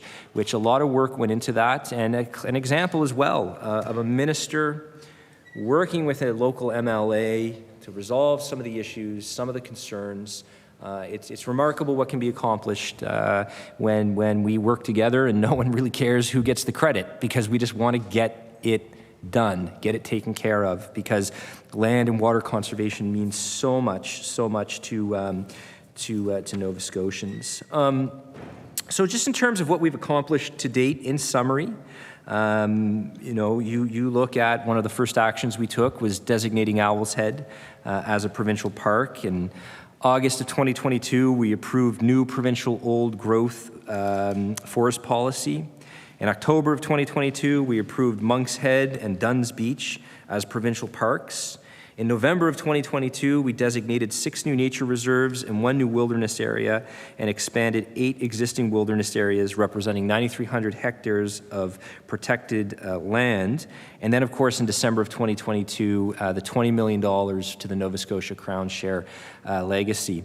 One of the things I've really enjoyed being a part of this process is just, seeing the Walter Regans and the Mike Lancasters and the Chris Millers and all the key stakeholders, just the commitment they have, as the member would know, to land and water conservation. Like, while we in government have the opportunity to announce these things, it is the folks on the ground, it is community members that are leading the charge on land and water conservation. So a lot of great things happening. I have to tell you, looking back, I guess one of the most powerful moments I had was in January of last year when we had the opportunity to sign a shared understanding agreement between the province and the Unama'ki Institute of Natural Resources outlining the terms and relationships for the governance of the Kluskap Wilderness Area. And for many, you're aware of the Kluskap creation story and how sacred that is to the Mi'kmaq people. And the Deputy Minister and I had the opportunity, almost 2 years ago now, to hike. I think it was with Clifford Paul, and and just how spiritual and how powerful that was to the Mi'kmaq. This conserved area is often referred to as the center of the world and the center of the universe. And you can see why, that strong connection that we have with the land. And Nova Scotians feel that strong connection. So that was one of the greatest honors of my life, was to share that co-governance, that shared understanding agreement with the Mi'kmaq. And they are going to be our key partners, Mr. Chair. Moving forward, if you look at the Collaborative Protective Areas Strategy, have a read. And it's a great read because it outlines with clarity the pathway to get to that 15%. That was why signing that Canada-Nova Scotia Nature Agreement, and I think it was Andy Fillmore and I had the privilege of announcing that back in October of last year at Blue Mountain Birch Cove. Seeing that finally getting operationalized is going to be a game changer for us to get to that 15% and the overall strategy to get to 20% by 2030. A bold, ambitious target, a doable target, and I can confirm that the work is absolutely ongoing between these two departments for natural resources and renewables and environment and climate change and all our stakeholders. Recognize the honourable member, Timberley Prospect. Thank you, Mr. Chair. What investments are being made this year to ensure the Blue Mountain Birch Cove National Park does, the first urban national park in Atlantic Canada, comes to fruition from either environment or anywhere in government? Where are the investments in this budget to make sure that happens? And if the minister can speak to anything on access points, that'd be great.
Recognize the honourable minister, Environment, Climate Change. Thank you, Mr. Chair, and certainly Blue Mountain Birch Cove. This is what an incredible place to visit. Certainly, I've been out there many times with the Federal Minister of Environment and Climate Change, with members of Parliament, with other MLAs. What an incredible place. And Blue Mountain Birch Cove, in many respects, is an epicenter of municipal provincial and federal cooperation, and the energy that's out there is fantastic. Just when people get together to talk about this, I mean, so much work has gone into this, you know. And I lost my glasses out there, by the way. If anyone ever out there on a hike, if you find a pair of glasses, I'd like them back. But it's an incredible spot. Order. That concludes our first round of questioning with the Liberals. We'll pass it on to our NDP colleagues. I recognize the honourable member, Halifax Citadel, Sable Island. Thanks very much, Mr. Chair. And I will be returning to the question around, well, several questions really, around the Coastal Protection Act. And I want to start with questions around consultations, that third round, but also consultations in general in the department. So, you know, I think, you know, it's probably no surprise, disagree radically with the minister's assumption that 39,000 people were silent because they didn't want the Coastal Protection Act. I spent a lot of time leading national and community-based engagement processes for different organizations before being elected. You know, there's lots that I would have advised against in the process that was led. So the fact that the timing was in December when things are really busy and things get lost. So like most of the times people never do public consultation or engagement sessions in December or the summer. It's just not a great time to find people. It was also really passive outreach, like mailing out postcards to landowners. I certainly have seen, I've received letters of coastal property owners who did not receive copies, and I've seen copies of letters from coastal property owners in all Nova Scotia and in the Saltwire who didn't receive copies. And I actually honestly just imagine it was very confusing to be hearing time and time again the assertion that this government supported the Coastal Protection Act, you know, originally supported the Coastal Protection Act, and that this in any way was to suggest that this would lead to a complete turnaround. So I really just cannot agree with the process or the interpretation of that process, and I don't think anybody who does community engagement or stakeholder relations would agree with that assumption that you didn't hear from people, so they didn't want it. So there's other public consultations underway: waste reduction, the Environmental Assessment Act. And I guess I'm wondering, Minister, why would anybody bother responding to another consultation from your department if it's not going to be listened to?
Recognize the Honourable Minister, Environment Climate Change. Thank you, Mr. Chair, and I want to thank the honourable member for the question. Certainly, you know, a lot goes into the decision-making process. You know, for any Minister of Environment, any decision you make, it's very polycentric, right? There's a lot of different variables you take into consideration, and certainly. I wanted to solicit the feedback of coastal property owners. So, in point of fact, we We started this went out on September 29th. It wasn't December. So in point of fact, it was early fall when that targeted consultation went out. And we made a very strong effort to engage with coastal property owners, 40,000 direct mailers to coastal properties. And we also did a media campaign at that time, advising of this consultation. And so that's one element of the feedback. As I indicated, for any minister, I mean, you've always got a lot of moving parts that you're taking into account. And what I mean by that is there's lots of different perspectives out there.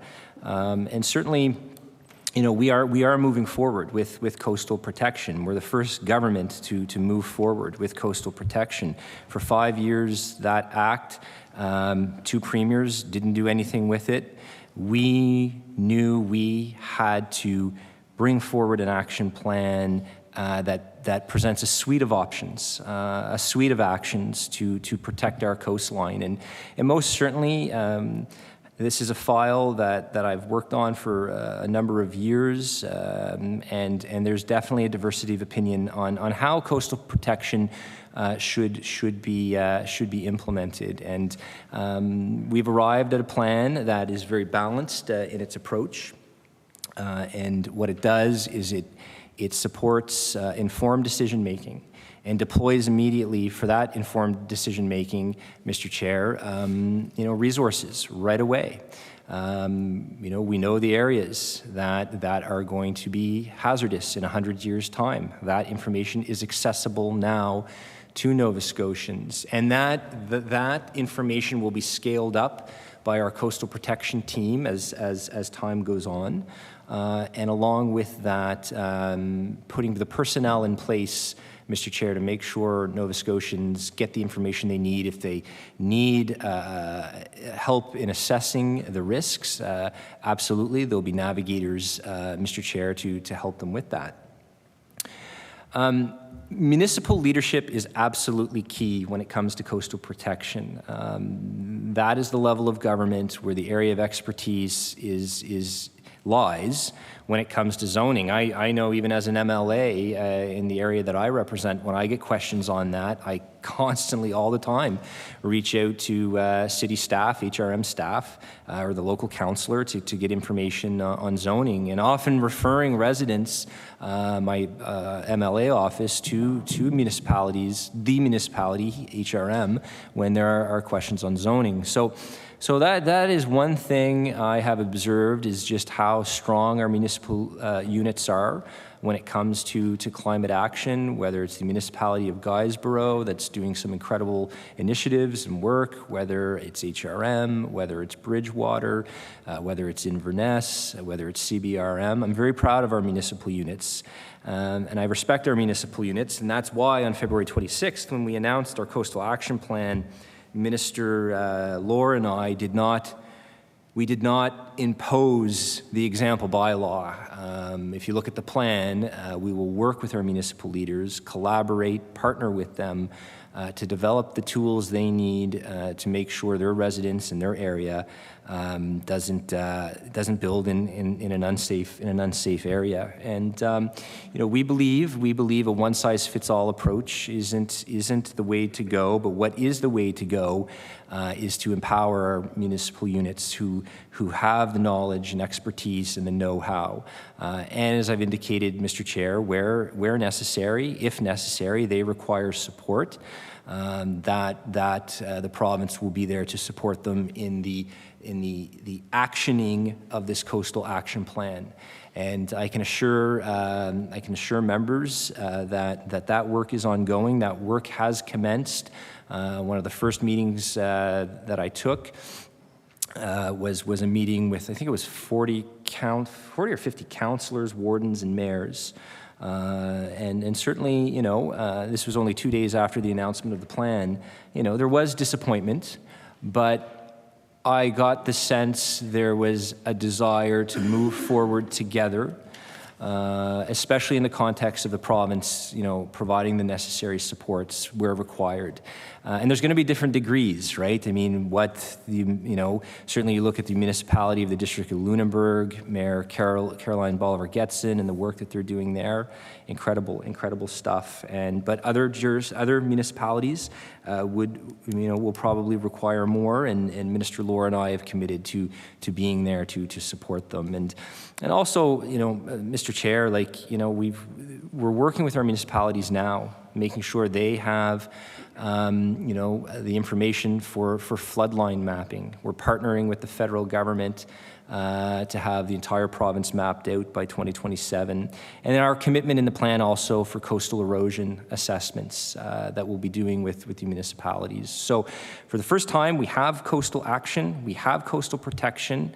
How we are going about it, that's what the difference is here. And certainly, we recognize there's a diversity of opinion on this, there's a diversity of the coastline on this, and our municipalities are key partners in how we implement this, and I look forward to working with our municipal units. Thank you, Mr. Chair. I recognize the honourable member, Halifax Citadel, Sable Island. So with regards to the public consultation for the waste reduction plan, can you describe the consultation process? How many responses did you receive? What was the cost of the consultation process? Will you release the results of the consultation process? And when can Nova Scotians expect to see the plan?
Recognize the Honourable Minister, Environment and Climate Change. Thank you, Mr. Chair, and I want to thank the member for the question. Certainly, as I indicated to the Liberal caucus, a question on waste reduction, on the circular economy. I mean, this is something very, very important to Nova Scotians. Certainly, I mean, you think of the incredible work Divert Nova Scotia has done over the past number of years for waste diversion. So with respect to that consultation with the 300K, that was an in-house consultation, and staff are telling me we had 60 to 80 responses from that consultation. And certainly consultations are one tool utilized by a minister, by staff to develop policy. The work is ongoing with the waste reduction strategy. We're fine-tuning. We are continuing our analysis of that strategy.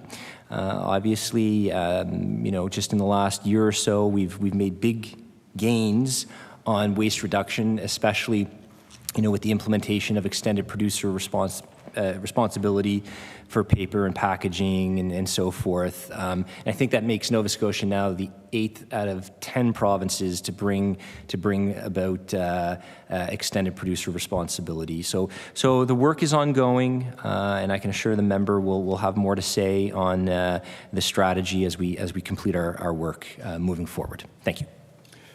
Recognize the honourable member, Halifax, Sable Island. So just to remind the minister of a couple of the questions, which was one, will the consultation results be released publicly? And when will the plan be released?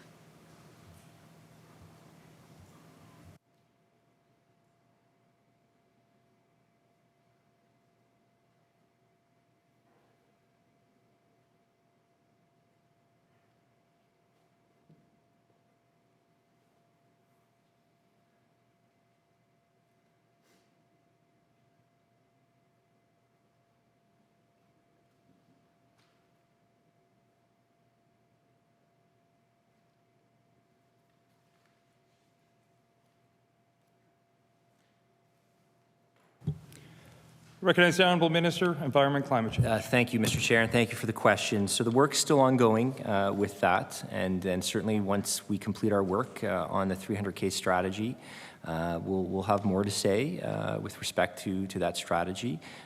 Certainly, any consultation, any responses we receive, we take that into consideration, and we certainly I always appreciate the diversity of opinions on all the subjects that we engage in, and believe me, there's a lot of moving parts at this department, from whether it's output-based pricing, whether it's land protection, whether it's carbon pricing, whether it's the circular economy. Lots of work is being done. So certainly we'll have more to say on this particular item once the plan is ready. Recognize the honourable member, Halifax, Sable Island. Thank you. So going back to the Coastal Protection Act process and the most recent round of consultation and the changing of government direction on proclaiming the act, I'm wondering if the minister refers to diverse perspectives. So I'm wondering if the minister could elaborate very specifically on any meetings that he had between September and February with organizations, municipalities, community-based organizations, developers on the Coastal Protection Act.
Recognize the Honourable Minister, Environment and Climate Change. Thank you, Mr. Chair. And certainly on a multitude of issues, I'd say there's a diversity of perspectives that I've listened to, and I'm always doing that. I mean, that's such an important aspect of leadership is that ability to listen to different perspectives, and certainly there's a lot of different perspectives on this, very passionate perspectives on coastal protection, and I value that because I mean it's ingrained in our identity as Nova Scotians, the coastline, and you know we've lived by the coastline for generations, Nova Scotians, and so it's something we're very passionate about, and I've certainly heard that passion not only with the launch of the Coastal Action Plan, but also prior to that. So one of the key advisory mechanisms I have is the Ministers' Roundtable on Sustainable Development and Prosperity, and a very diverse group, very different perspectives. And this was a roundtable that I believe previous ministers, I mean, they didn't meet very often. I've established as minister that the roundtable meet every 2 months.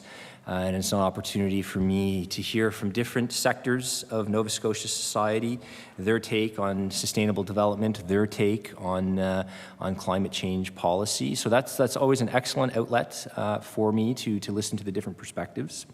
And then certainly the new mechanism that's been created by our government is the Youth Council, the Youth Climate Council, created through our climate plan. Certainly, it seems like a lifetime ago, a different life ago, but one time I was a high school teacher, and I can remember vividly just the what we would classify as climate anxiety that many young Nova Scotians have. And I wanted, as a minister, to make sure that youth have a formal voice in the development of public policy, having access to the minister, having access to senior staff who advise the minister, and we work together to develop public policy for Nova Scotia. And also, I am part of a government that has MLAs from all the regions, all the different regions, from Cape Breton to Southwest Nova Scotia to Central Nova Scotia, and I've certainly listened attentively to my colleagues. Often any minister, a decision that they'll make is, you listen to opposition. Certainly, opposition has been loud and clear on their perspective on this. While I disagree, I respect their position because legislation is just one tool that can be utilized for coastal protection. I think we've brought forward a very balanced plan that will provide Nova Scotians the necessary information they need for coastal protection. So I've certainly appreciated the perspective of government MLA colleagues as we work together as a team. I mean, government is a team, and they are certainly connected to their residents, and they've certainly told me that there's a diversity of perspectives out there, but there are some that wanted the act proclaimed. There are some that didn't, and look, no matter what decision I made, I think there would have been a lot of passion, but I think we have a really good balanced approach here on our plan. And then organizations like I just recently met with, the associations of retired persons, the Canadian Associations of Retired Persons, very much, I appreciate their perspective. I've certainly met with the Ecology Action Centre. I know their perspective on that loud and clear, but I also know the perspective of the MLAs that I work with and the communities that they serve. And at the end of the day, this is about supporting municipal leadership. At the end of the day, it's collaborating and partnering with our municipal units to help bring about coastal protection, to help enforce coastal protection so that our residents can live safely by the coastline and do not build in hazardous areas. The zoning and enforcement of that is the responsibility of municipalities in partnership with the province of Nova Scotia. And then, of course, Mr. Chair, supporting informed decision making. And, this weekend I had the opportunity, during March break, I had the opportunity to visit, my second home in Nova Scotia, Clare, a coastal community. And just chatting with a lot of folks there, how the high tide mark in La Baie Sainte-Marie, in St. Mary's Bay, how it's changed by leaps and bounds in the last number of years. So how coastal protection absolutely is critical. And I think listening to those Nova Scotians that live by the coastline, making sure that they have the information they require to make an informed choice. And if they need assistance, we have navigators in place to help them get the necessary information that's required. So there's always ongoing discussions. There's always multiple voices that, as a minister, I listen to, and there is definitely a diversity of opinion that exists on this. But we're moving forward. We're moving forward with a very strong plan. The first plan in Nova Scotia's history devoted to coastal protection, and I'm very keen to get to work on this, and my staff certainly is now working with municipalities to bring about the Coastal Protection Action Plan. Thank you. I recognize the honourable member, Halifax Citadel, Sable Island. Thank you, Mr. Chair. There's a lot to unpack in that answer, so I'm just going to ask some factual questions. So the minister referred to the Ministers' Roundtable on Sustainability, as well as the Nova Scotia Climate Council, Youth Climate Council. I also met with the Nova Scotia Youth Climate Council, and I would not say that I heard any voices in that meeting saying that they didn't want the Coastal Protection Act. In fact, what I heard was great concern that it wasn't being proclaimed. So I'm just curious, did the minister meet with the Ministers' Roundtable on Sustainability and with the Nova Scotia Youth Climate Council, specifically between September of 2023 and February of 2024, to specifically discuss the the Coastal Protection Act? And is the minister implying that one of these two bodies said they didn't want it?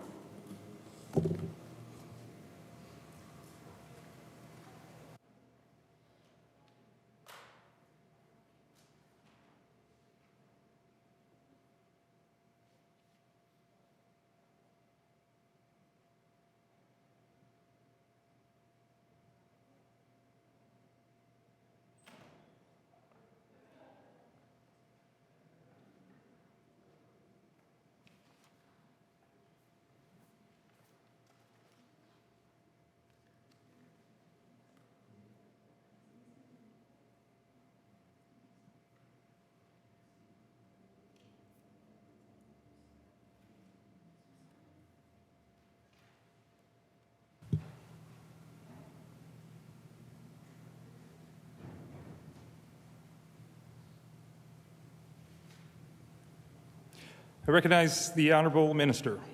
Thank you, Mr. Chair. And certainly, look, in the final analysis, and I've been saying this consistently, there's absolutely a diversity of opinion on coastal protection. I'm interested as minister in moving coastal action forward. There's always many voices that we're listening to. Certainly, there's a lot of passionate voices, and I've listened, and that's why I know a balanced approach with this action plan is absolutely key. And in no way have we abandoned coastal protection. We've enhanced coastal protection, Mr. Chair. We've brought about coastal protection with a plan that has 15 strong actions to guide us over the next number of years.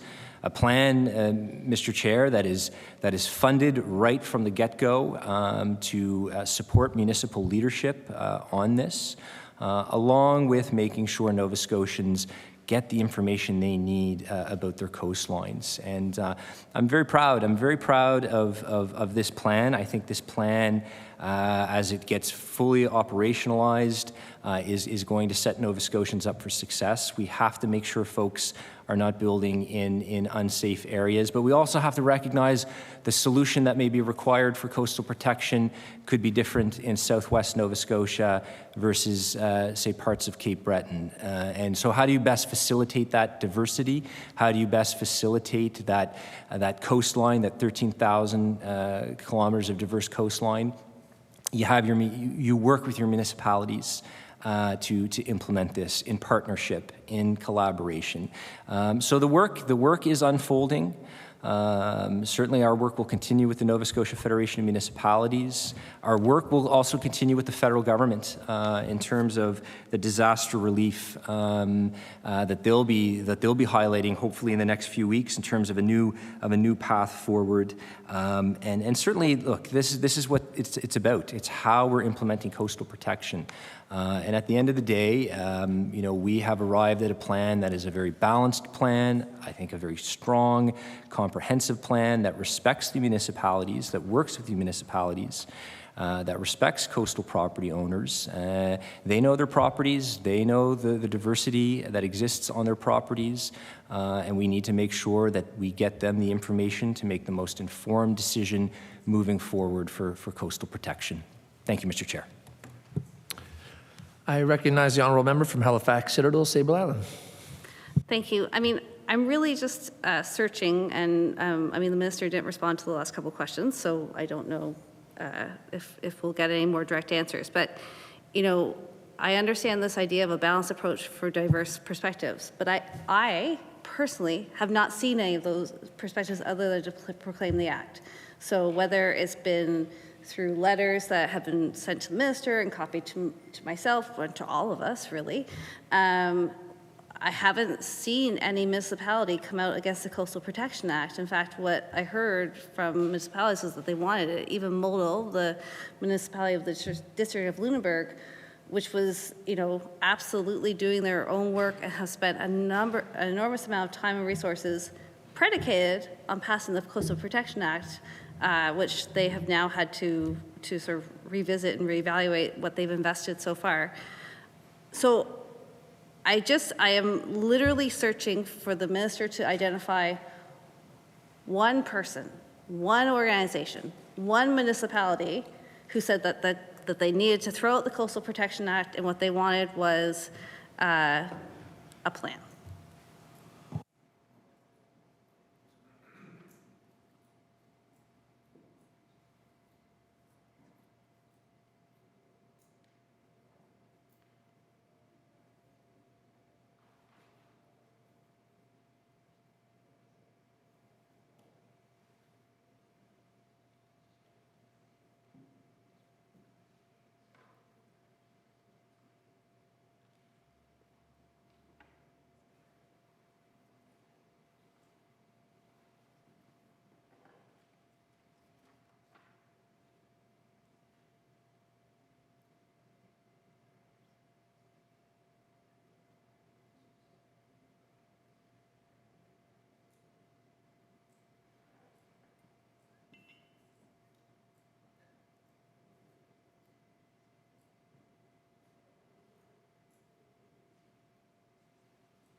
I recognize the Honourable Environment Minister. Thank you, Mr. Chair, and thank you for the question. And at the beginning of my opening remarks, I tabled an article that outlined that the municipality of Guysborough was pleased with the Coastal Protection Action Plan, and that they look forward to working with the province to bring about coastal protection. We're moving forward. Mr. Chair, with this Coastal Protection Action Plan. It's a balanced plan. It is a plan that I think has great merit, and certainly a plan that will enhance and work with municipal leadership on this. Legislation is one tool. As I mentioned in previous remarks, there are many policy tools available for Nova Scotians, and certainly this has not been developed in isolation. It's been developed in consultation with MLA colleagues who have the privilege of representing coastal communities in Nova Scotia, and absolutely, I mean, it's recognizing as well. I mean, our municipal units are responsible for the zoning, responsible for enforcement of zoning, As this new layer of expectations emanates from the province, we'll be working with our municipalities to ensure that they're set up for success. And again, a one-size-fits-all approach in a province with such diverse coastline was decided as not the way to go. But what is the way to go is to come forward with an action plan that supports informed decision making, that immediately gets information to residents, that immediately puts personnel, staff in place to help residents interpret the hazardous areas. And let's keep in mind, this is one component, a very important component of our overall climate change strategy implemented by this government. We have a multitude of tools at our disposal now, Mr. Chair, to not only address coastal protection, but also to address overall climate change. We have the Environmental Goals and Climate Change Reduction Act. We now have our first climate plan since 2009. We've issued the first climate risk assessment, which outlines the challenges Nova Scotians are fully aware of with respect to the extreme weather events that we're encountering as a result of climate change. And this action plan very much is in line with the overall vision of government, empowering local communities to take climate action. And that's why the establishment of the Sustainable Communities Challenge Fund, which supports not-for-profits, universities, municipalities in accessing funds, I think it's up to $75,000 to $1 million for local climate adaptation and mitigation programming.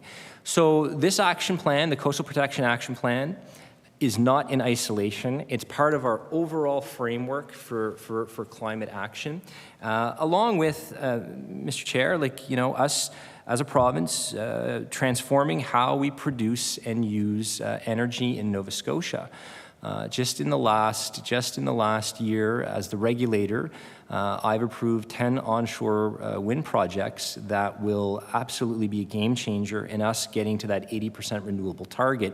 Once those are fully operational by 2026, 2027, it will deliver baseload power, clean, affordable, renewable power to 500,000 Nova Scotian homes.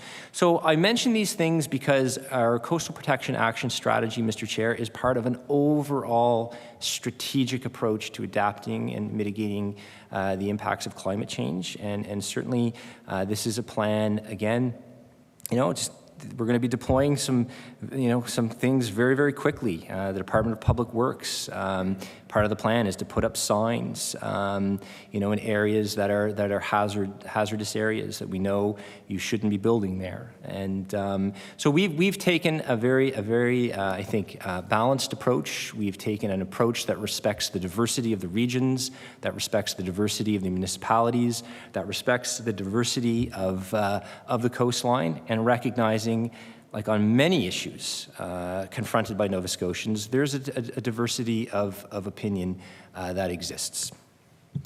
Recognize the honourable member. Thanks. Just with respect, I was in the chair when the minister tabled the article from March 13th regarding the municipality district of Guysborough's reaction to scrap the proposed Coastal Protection Act. And I wouldn't say that anywhere in this article that the representative in any way, shape, or form endorses what was presented by government. I can be pedantic about this and read this through, but it doesn't say that. It does say that they're not concerned because they have their own Climate Protection Act, which is exactly in line, or the Coastal Protection Plan. But it certainly does not in anywhere say that they support your plan. So I just so I think, one of the challenges with this is that it raises issues around trust and accountability and transparency. And I absolutely recognize that this is one piece of other things that are happening, but it's a pretty important piece, as you know. I guess we don't know if any municipalities said they didn't want the Coastal Protection Act. But between September and February of 2024, and this could be like an easy yes or no question to save some time, but did the minister meet with the Nova Scotia Federation of Municipalities and announce the intention to scrap the act, or with any individual municipality and let that be shared?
Recognize the Honourable Minister. Thank you, Mr. Chair, and I want to thank the member for the question. Certainly, there's always ongoing engagement with all key stakeholders. I believe I attended the AGM for the Nova Scotia Federation of Municipalities last fall, and certainly I want to highlight our incredible relationship with the Nova Scotia Federation of Municipalities. I mean, they are tasked with delivering one of our key programs, the Sustainable Communities Challenge Fund. So certainly, look, I'm focused on moving forward. I'm focused on advancing this Coastal Protection Action Plan. Not only this as a plan, but our overall 68 goals that are outlined in the climate plan. And look, Nova Scotia is a strong leader on climate action, and coastal protection. The action plan is absolutely key as we move forward. And this is the thing, like we, as a government, we trust Nova Scotians. We trust their knowledge of their coastal properties. Our duty as government is to make sure they have the most up-to-date scientific information about the hazards and risks along the coastline. But we trust Nova Scotians, and trust is absolutely key. We trust our municipalities. We trust our municipalities, Mr. Chair, to deliver key programming to the the million residents of Nova Scotia, and that's why that partnership will continue. That's why on day one, when we announced this plan, the Minister of Municipal Affairs and Housing and I didn't impose an example provincial bylaw in the plan. We wish to collaborate and work with our municipal units because this is such an important piece of our overall climate action in Nova Scotia. And at the end, we can conclude. I mean, there's a diversity of opinion on how coastal protection should be enacted. The way we are enacting coastal protection in Nova Scotia is taking a very balanced, measured approach that very much respects coastal property owners and gets them the information they need to make the appropriate information. As the Premier's indicated, there is an element of personal responsibility, and that's absolutely key. As the single greatest investment a person can make, certainly outside of I think having children, is your property, and certainly we trust Nova Scotians to make an informed choice of their property. As I've indicated, the role of government, in our estimation, is to make sure that we get the scientific appropriate information, which we've accomplished that. It's out there now. It wasn't out there 3 weeks ago. Previous governments never put that out there. Previous premiers never put that out there. We did. We've taken strong coastal action, and certainly, along with that, when I say working with our municipalities, it's absolutely leveraging the expertise that they have. as I mentioned, I mean, just as a provincial MLA, many times, at times, residents will confuse the role of the province and the role of municipalities. And I mean, I've even had questions about national defense when, as a provincial MLA, which as we know is federal. So I get questions about zoning. It's not the scope of the provincial government, it's the scope of municipalities. And certainly I take great pride in developing a strong working relationship with our municipal units, not only here in HRM, with Mayor Savage and councillors such as Tony Mancini. I mean, the work I do, I couldn't be able to do and support my residents without that ongoing collaboration with our municipal colleagues. So I see them as a key partner in the governance of this province. And certainly that's why in this action plan, we not only empower municipalities, but we have the strong commitment to work with them to make sure residents, as they build or choose to build, they do it in a safe area. And if I can say, Mr. Chair, I mean, you know, when you talk about climate action, you know, you think of a community like Bridgewater and Energized Bridgewater. You think of Halifax here in HRM and the incredible work that's being done there. And all over Nova Scotia. I mean, the incredible work being done in New Glasgow by the mayor and council there. They often have been leading the charge on climate change until I think we had the privilege of forming government, because we brought about the first climate change sustainable development legislation since the mid-2000s. Previous Environment Minister Mark Parent created the Sustainable Development Goals Act, and that served us well, and certainly, you know, we revived that through the Environmental Goals and Climate Change Reduction Act. It's actually when you think about it, I mean, we didn't have a climate plan. The previous government didn't bring about a climate plan. The government of Darrell Dexter didn't bring about a climate plan. We did, because it was absolute necessity. And what a game changer within the calibration of government, a climate plan, having legislated targets that impact all across 13 departments. I can tell you authentically that the climate lens is being utilized when we make major public policy decisions. This climate action plan frames really well with that overall strategic vision we have of Nova Scotia being leaders on climate adaptation and mitigation. And that leadership is out of necessity, out of complete necessity. We have to do it for the here and now, and we have to do it for future generations. And then, of course, making sure that this coastal action plan, we move forward together. It's such a key component, and our municipalities are a key partner as we work together to make this action plan come alive, to make sure our municipalities have strong zoning rules, to make sure that our residents of this beautiful province are not building in unsafe areas. With about 13 minutes left, I recognize the Honourable Member, Halifax Citadel, Sable Island. Thank you. I am hoping that maybe we can do some quick yes or no's so that we make the most of the time together. So I'll ask the Minister, have the navigators to implement the Coastal Protection Plan been hired?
Recognize the Honourable Environment Minister.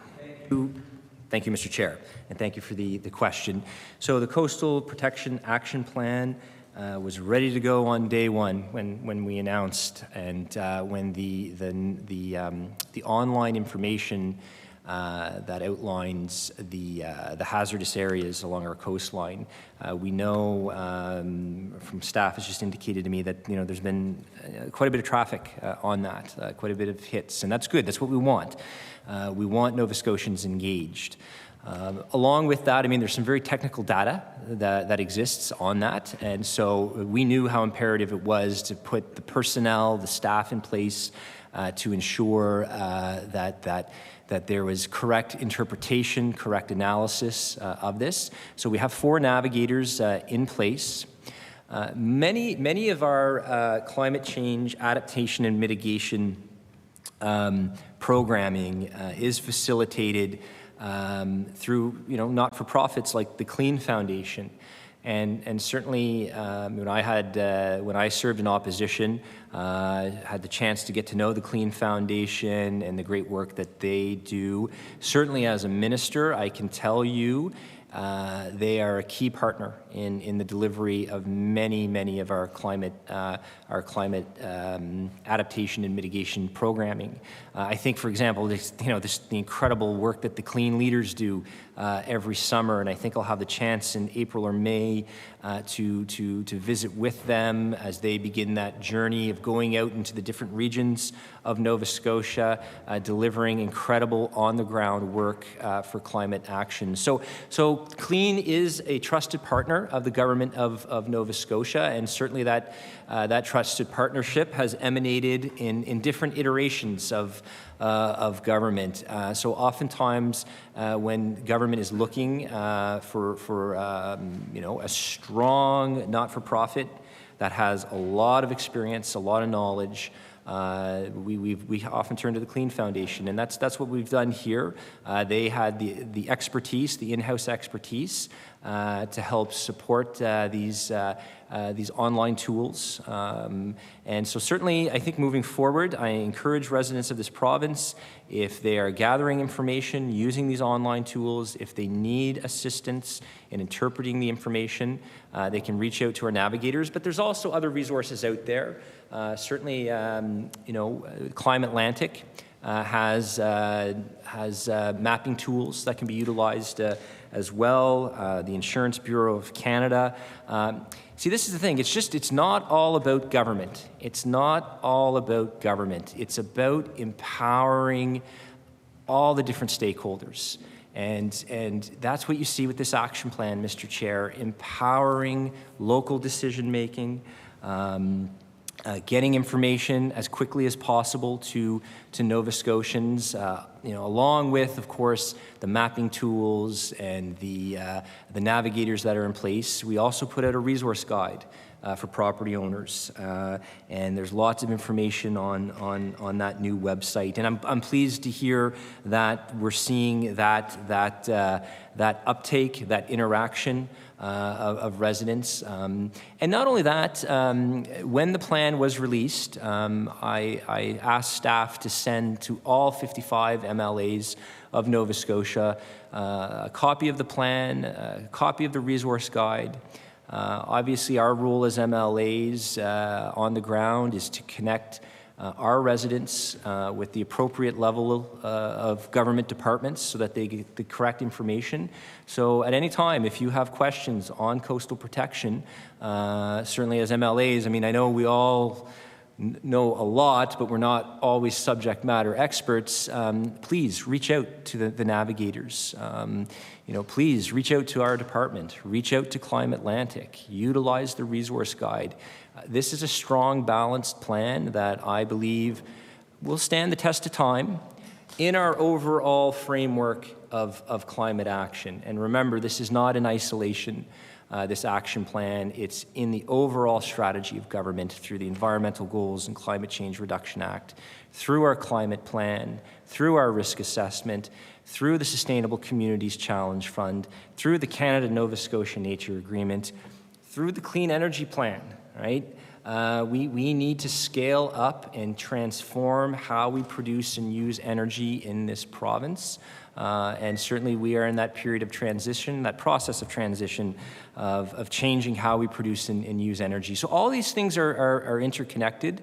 Prior to all these initiatives, you did not have pre-2021 climate change targets that were legislated. You didn't have a climate plan. Where was the previous government's climate plan? Where was the NDP's government climate plan when they had the privilege of serving government? So a lot's changed, and a lot of that change has absolutely come out of necessity, but also out of a bold vision for the province. And that vision very much, as I outlined in my opening remarks, to live in clean, renewable communities that Nova Scotians wish to take enormous pride in. And let's not forget, we are in a period of unprecedented change for Nova Scotia. I think you have to go to pre-Confederation census data to see as much population growth as we've seen in the last 10 years. So again, a lot's changed in 5 years.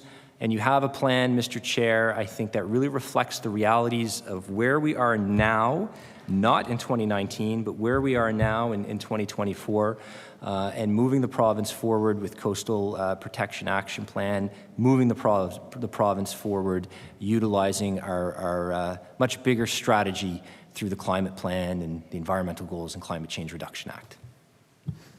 Recognize the honourable member, Halifax Citadel, Sable Island. Thank you, Mr. Chair. I actually think it was 1961 was the last time that we had the type of population growth that we've experienced recently. So it's not so long ago as pre-Confederation. The minister talked about this plan based on science. So there was a huge discrepancy between the safe storm surge amount calculated by the municipality of the District of Lunenburg when they undertook all the work that they undertook at their expense because they were, very supportive of the Coastal Protection Act, had asked for it to be implemented. It hadn't been implemented. They were doing their own work. The minister never sought to engage them or advise them, as far as I can tell from today's conversation, that there was not going to be the same approach. So we've arrived at a case where, a key municipality has much different mapping information than the province. So I'm wondering what happened here. So I guess the department didn't consult with the municipality of the District of Lunenburg. So what has the minister done since then? If it's about the science, then here's an example of where the science doesn't line up. And what are we going to do about it?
We recognize the Honourable Minister of Environment. Thank you, Mr. Chair, and certainly, look, the action plan is coming alive. It's being implemented, and I have the utmost respect for the municipality of the District of Lunenburg, and I commend them and many other municipal units for the incredible climate action, climate initiatives, coastal action that they're taking. And certainly, we have a situation here where staff at my department is discussing with staff at that municipal unit to work through these things. So certainly in terms of, this plan, I mean, this illustrates that the plan is being implemented and conversations are taking place, and we will continue to work together. So in terms of the online mapping tools that have been put out to Nova Scotians, the primary sources of information utilized for climate projections for sea level rise are from the Geological Society of Canada. And the projections based on the Intergovernmental Panel on Climate Change, the IPCC Fifth Assessment Report. And certainly the Coastal Protection Team used storm surge data from Dalhousie and also ocean levels from the Federal Department of Fisheries and Oceans. So IPCC data is globally recognized for its accuracy. I think in terms of the municipality of the District of Lunenburg, I'm glad we're having the conversations moving forward because we want Order. That will conclude our round of questioning for the NDP. We'll move back. We'll take a quick 5-minute recess. We're now in recess.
Not my call, but that's what.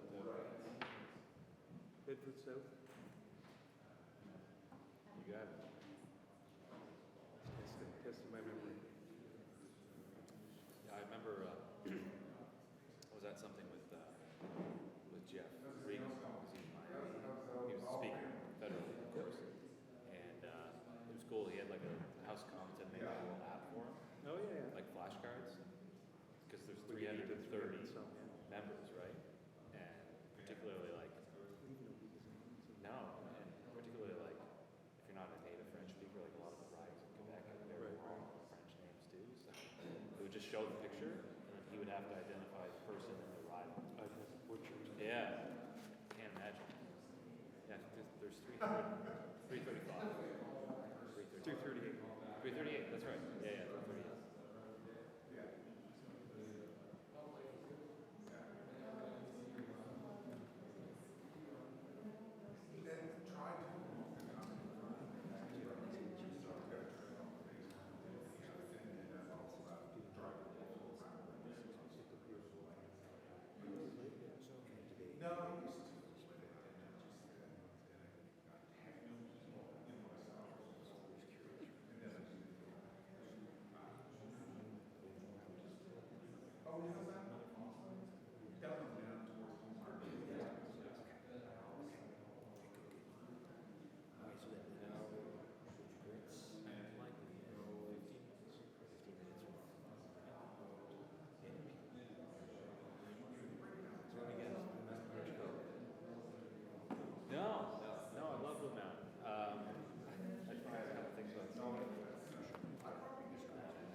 as long as you're upfront with them from the beginning, then whatever. I mean, you know how You giving them questions for you? We're just getting that out of the way now. under promising over I'm sure they have their own questions. What's that? I'm sure you have your own questions. He doesn't have to give you a question. Oh, he's planting. He's trying to influence me, Mr. Chair. I motion to censure the minister here. Intimidating the witness. All right, I'll come back over 10 minutes.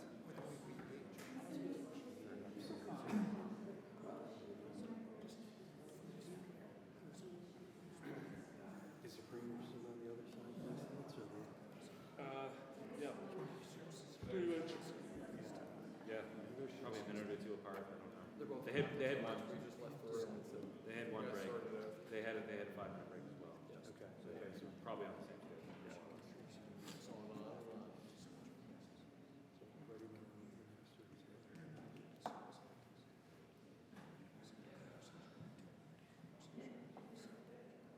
Mics work here. The mics will work here. Or go ahead and try it. That's a good one.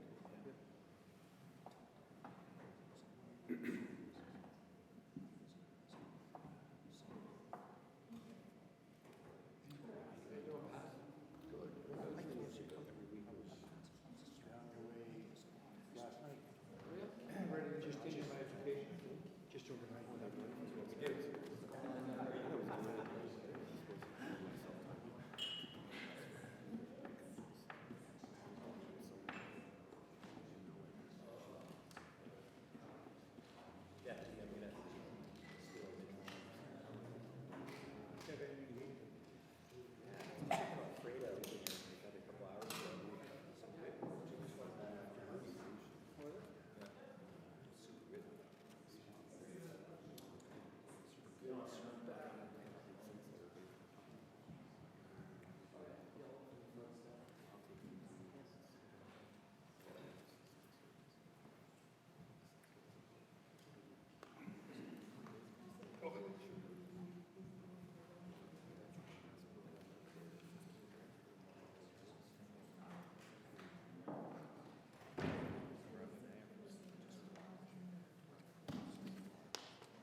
Scotia.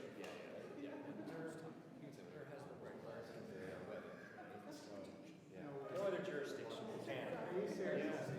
Yeah, exactly. Ready when you were. Mr. Justice was the DJ. So. We good? Order. The Subcommittee on Supply will resume. It's now time for the Liberal round of questioning, and we'll start with the Honourable Member from Bedford South.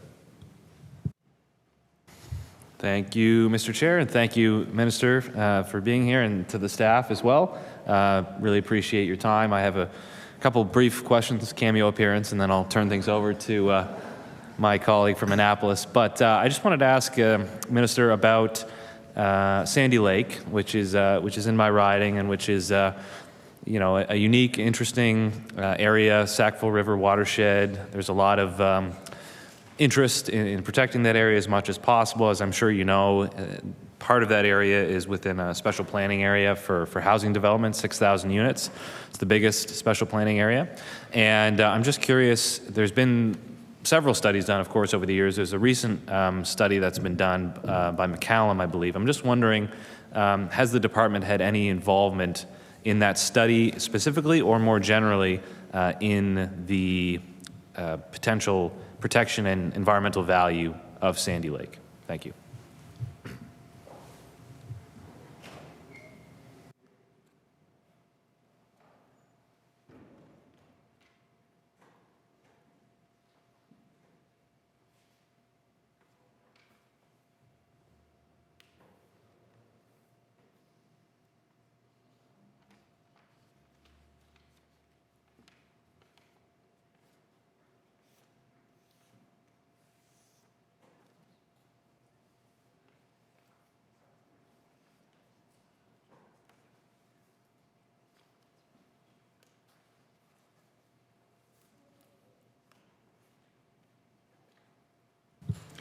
Recognize the Honourable Minister, Environment, Climate Change. Thank you, Mr. Chair. And certainly, when it comes to sustainable prosperity, when it comes to sustainable development, it elicits a lot of passions. In my previous professional life, I thought education made people very passionate, but certainly when it comes to anything environmental, land conservation, our residents of Nova Scotia, very passionate, as the member knows. And so in Nova Scotia, as the member's aware, as colleagues are aware, we are a proponent, an advocate of sustainable development, and development in such a way that things are left better for future generations. We have this concept framed up in legislation. It guides us in all that we do in the context of climate change, and now, of course, in the context of unprecedented population growth. And Nova Scotia has won the lottery because people, as you know, drive the economy. People advance and move society forward. And we are so lucky to have so many new Canadians in this province making their contribution. We know that, we all know as MLAs, the challenges around housing. And as a government, we are moving as quickly as possible, working with multiple entities, whether it's market housing, the not-for-profit sector, to get more housing, and certainly when it comes to special planning areas. I've got one in my areas as well, the Port Wallace area. So the pressures, I'll be blunt, I know that the member for Bedford is dealing with, I'm dealing with as well. I mean, I can remember when Port Wallace was getting site ready and how upset folks were that the trees were coming down. To make way for a site area, to make way for the thousands of homes that will be built not only in the special planning area for the MLA for Bedford, but also in my area. So, but in a lot of times it's reminding folks that we are a province that can build housing, grow the population, but also at the same time do this in a sustainable way, a responsible way. Housing is not a threat to the environment. Housing is an absolute necessity in a time of unprecedented population growth. So the issues the member has outlined with respect to Sandy Lake, we're aware of. And I encourage the member to reach out to my department at any time. I'm happy to connect you with our Director of Protected Areas to engage in conversations, because I know there's probably a lot of members in your community that want to engage in that conversation. As we move forward, we know there is going to be a lot of MLAs that will come forward utilizing our collaborative protected areas strategy to discuss what areas should be designated. And as we all know, I mean, this does not happen overnight. These designations, a lot of work goes into to those designations. And certainly, as we move forward together, I encourage the honourable member, reach out to my department. I'm happy to connect you with some of the key staff in my department that can help the member. And it just highlights just how passionate folks are and just how committed they are to land and water protection. It's such a key part of our identity. So moving forward, reach out anytime. We're aware of the issues that the members raised, and we have a very strong collaborative areas strategy, a protected areas strategy, to help facilitate a lot of these discussions, to help us get to 15% by 2026 and 20% by 2030. I recognize the honourable member, Bedford South. Thank you, Mr. Chair. Thank the minister. I agree with the minister in the sense that it is always a difficult question and people always feel strongly about it. And I think one of the most important ways to ease some of that pressure, that tension, is to have all the facts on the table and make sure that people understand and feel that issues have been studied properly. And this is a difficult one in my mind, in Sandy Lake in particular, because it is an area that a lot of people feel strongly about from an environmental standpoint. On the other hand, of course, just as a human being, but also as the housing critic for the party, I believe strongly that we need to build more housing in Nova Scotia, particularly for people of all ages, but everyone thinks about their own age group first, I guess, and people my age and younger in a very difficult situation when it comes to housing. And so that's kind of the balance we need to strike. So I'm just so I understand, as it relates to Sandy Lake in particular, prior to it being designated a special planning area, or at any time since, I guess, has the Department of Environment ever given an opinion on the suitability of Sandy Lake for development to the Minister of Municipal Affairs and Housing and his department? Thank you.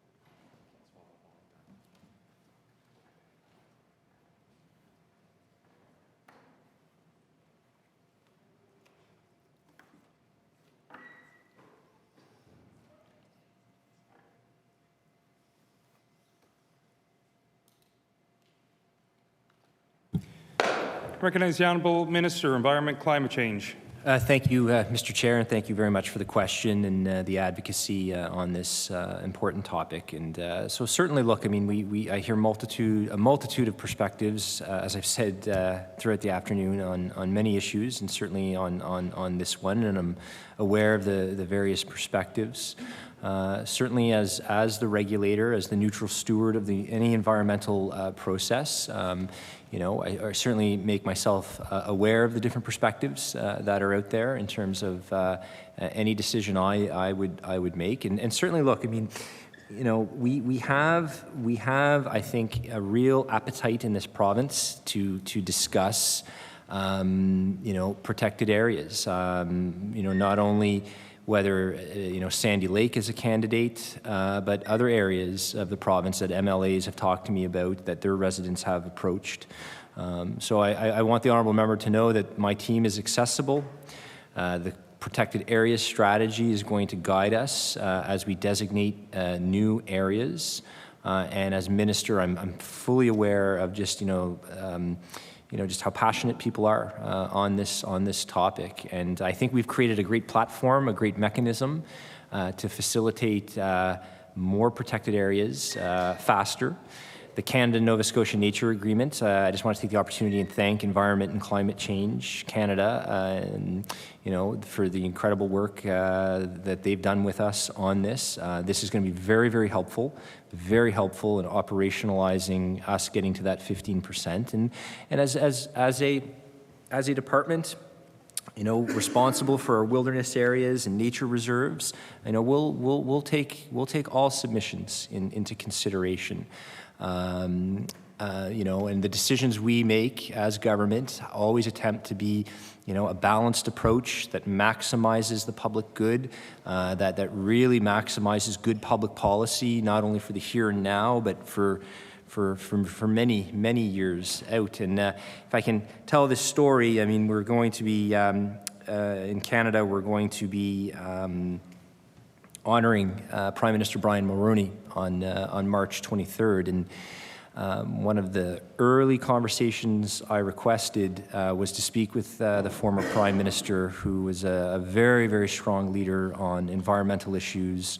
And he encouraged me at that time to you know, take bold steps, but also, like, when I say practical and realistic, you got to focus on that as well.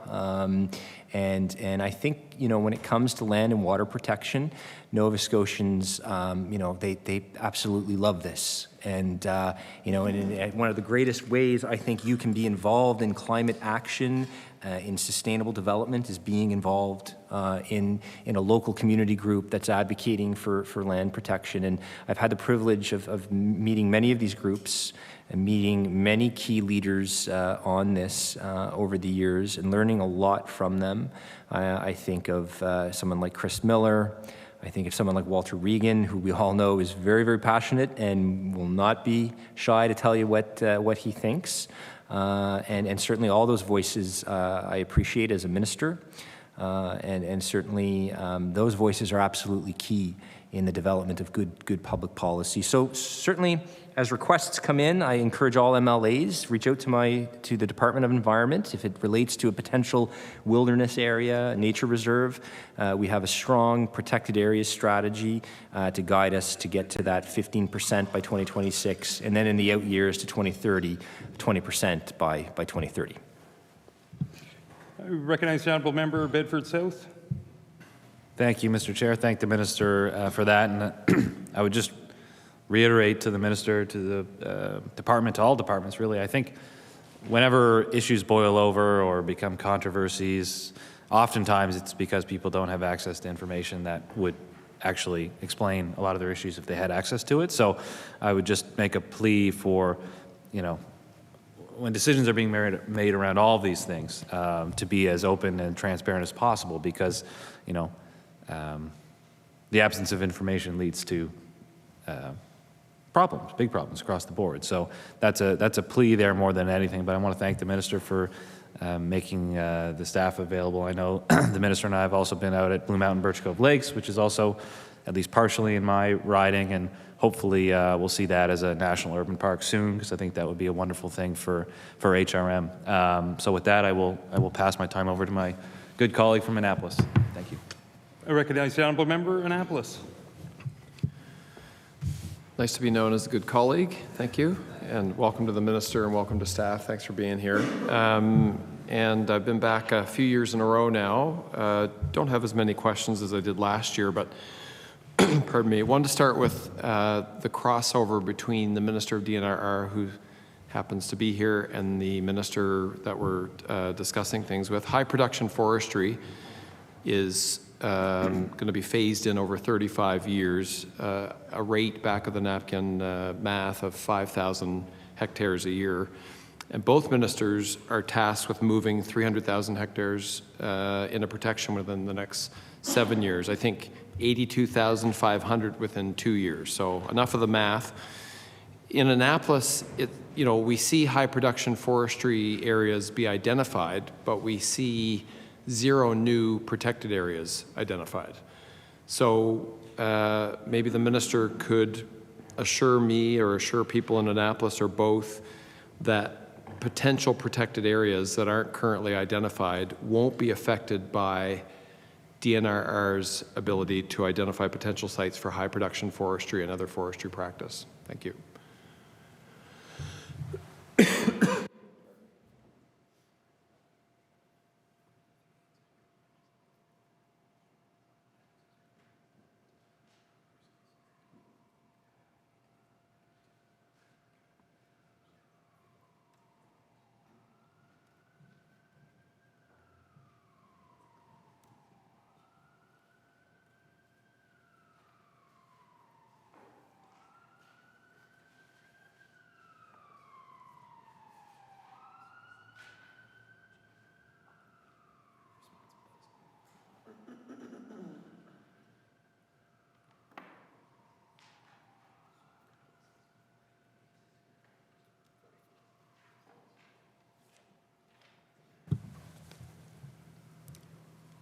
Recognize the honourable Minister of Environment, Climate Change.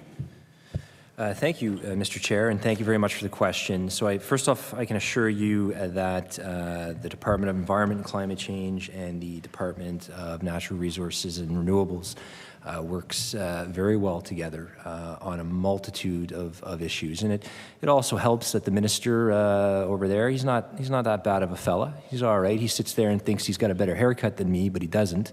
We have a great collaborative relationship. I can tell you our respective staffs are always working together on a multitude of issues, whether it's on the regulatory side, whether it's climate change initiatives. As a matter of fact, I mean, when we launched the climate change plan in December of 2022, I mean, 70% of that plan, the execution of that plan falls to natural resources and renewables. So I just highlight that because whether it's at the ministerial level, the deputy level, senior leadership teams in both departments, there's always ongoing discussion and collaboration. So one of the key things I want to highlight in our protected areas strategy is the word collaboration. Certainly when we attempt to analyze something, when we attempt to arrive at a decision point, Mr. Chair, there's always lots of collaboration, and that's the operative word in that plan as we work cross-departmentally to achieve that 20% target. Just recently, the Minister of Natural Resources announced 15 new and expanded provincial parks. While that's the scope of natural resources and renewables, and wilderness areas and nature reserves are my scope, I can tell you there's always constant back and forth discussions between the two departments, and that collaborative protected area strategy was a classic example of two departments working together to get, I think, a really strong plan out to Nova Scotians to signal that we have a very, very strong path forward. So I think it's really important that as Minister, I highlight that, while we are absolutely committed to strong land and water targets, protection targets, we're also a government that very much supports our traditional industries, our traditional sectors, which certainly, in an incredibly beautiful area like yours that you have the privilege of representing, I mean, certainly you see those traditional sectors. You see agriculture, you see forestry, you see, our fisheries, right? Our fisheries, a $2.5 billion sector for Nova Scotia. So while we have these strong targets, we also utilize the concept of sustainable development. And so that means, chatting with different forestry organizations. That means chatting with our foresters and getting their perspective and their take on how things should move forward. And, certainly I'm a minister, and I know my colleagues, and I know all MLAs, I mean, we want to listen to our residents and find that consensus and find that balanced approach. Not always easy, I can tell you that, not always easy, but that's the task, right? To try to advance things that we know that are right for Nova Scotia, that are best for Nova Scotia. And certainly, that 20% strategy, is going to guide us. And at any time, I encourage all MLAs, reach out to our staff. We have a really strong staff in the protected areas department under our Sustainability and Applied Science Division, and as the Minister of Natural Resources on his side. So in conclusion, in summary, nothing happens in isolation. There's always ongoing collaboration within the Government of Nova Scotia, among government departments, and always ongoing collaboration with the multitude of stakeholders that are out there. And there's a lot, because people are very, very passionate about land and water protection. I recognize the Honourable Member Annapolis. Thank you, and I certainly don't doubt the collaboration between both departments. I worked with the Minister of DNRR as critic for DNRR for the last year, so I'm aware of that. My question was, in essence, specifically, if you do the math, identifying 82,000 hectares to be protected in protected areas versus 10,000 hectares to be identified for high production, that's an 8 times rate to be protected than the high production area. I've got friends and family and myself have worked in the woods, worked in forestry. I'm the current agriculture critic, so I certainly know the value of traditional industries because I work in them or have so. But my question was specific.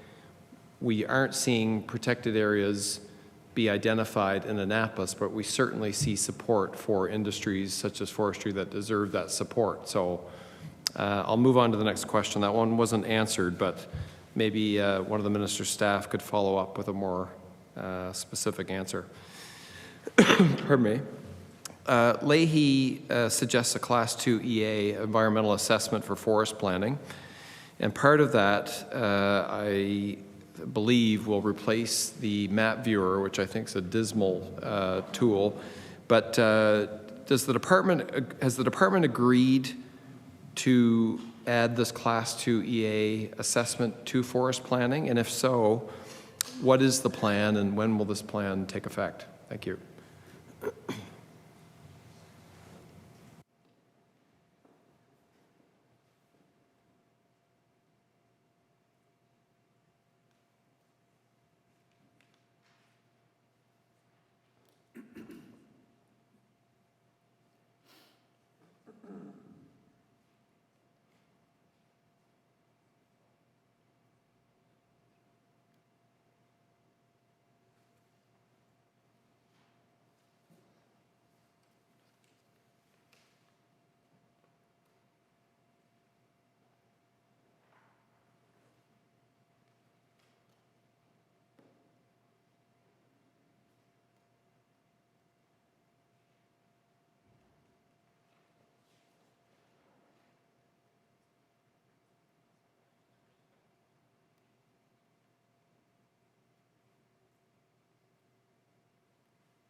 Recognize the Honourable Minister, Environment, Climate Change. Thank you, Mr. Chair, and thank you for the question. And certainly the Leahy report, very important for the overall sustainability of the sector, the matrix, the ecological forestry matrix. And I've certainly had some really good chats with Bill Leahy over the years. Always learn a lot from Bill Leahy and a great perspective that he has. In the Environmental Goals and Climate Change Reduction Act, we committed to, in 2024, modernizing our environmental assessment process, having a look at that. I can tell you the work is ongoing with that environmental assessment process. We have to have that completed by the end of this year. And there's a multitude of things that we're looking at in terms of modernizing the environmental assessment process. And that, again, is coming out of complete necessity in a time of unprecedented growth in the province, which is going to have an impact on our traditional sectors, as you know. So yes, it's on the radar screen. We have a strategic lead for environmental assessment. We've certainly done consultations on that, and now the work is ongoing in developing what that'll look like. Environmental assessments moving forward. Utilizing the Mi'kmaq concept of Niduglamik and climate change, and also just the vast amount of onshore wind projects, clean renewable projects. Environmental assessment is a tool used to assess, the extent to which a project is going to have an impact on the environment, and as you know, the steps that will be taken by a proponent to mitigate the impacts of their project to the environment. So I believe the last time that was modernized or reformed, I think it was in the early 2000s. Or maybe earlier. And so it's time. It's absolutely time that we do this. And I can assure the member that those conversations are taking place in the overall framework of that EA modernization, which we have to, under the Environmental Goals and Climate Change Reduction Act, need to have that out to Nova Scotians. And I'm very excited for this. I mean, certainly as a minister, I didn't get into this. I didn't get into public life to mark time or advance the status quo. We certainly want to move things forward all the time. And in a time of how we're transforming and producing energy, our environmental assessment needs to keep pace. I mean, just in the last year, on the regulatory side, as I've indicated, I approved 10 onshore wind projects. The environmental assessment branch, our policy branch, I can tell you, is working flat out I think we do have some data on the amount of projects that we've had to analyze and make a decision on, which can range from an approval, a non-approval, and a more information request. So it's time to modernize that process, that very important process, and it's happening, and we'll have more to say on environmental assessment modernization, along with that recommendation from Bill Leahy as we move forward. Recognize the Honourable Member, Annapolis. Thank you. The minister mentioned, I think we're around 13.5% of areas protected, and the minister just mentioned 2026 to get to 15%. And the minister has mentioned the Collaborative Protected Areas Strategy, which I'm aware of. I think it was published at Christmas-ish, just before. It didn't seem to establish any formal process for Nova Scotians to propose areas of protection. Is that correct?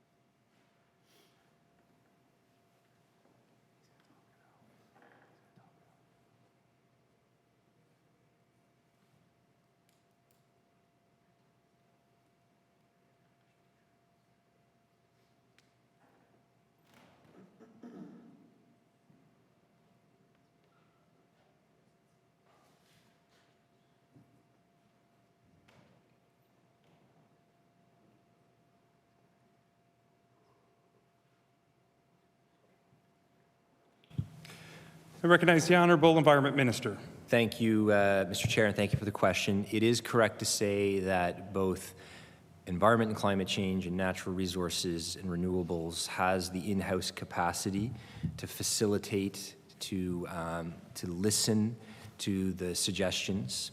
And at any time, if you have a resident who wishes to advocate for a certain area to be designated as a wilderness area or a nature reserve, to reach out to my department, and if it's a provincial park proposal, to reach out to natural resources and renewables.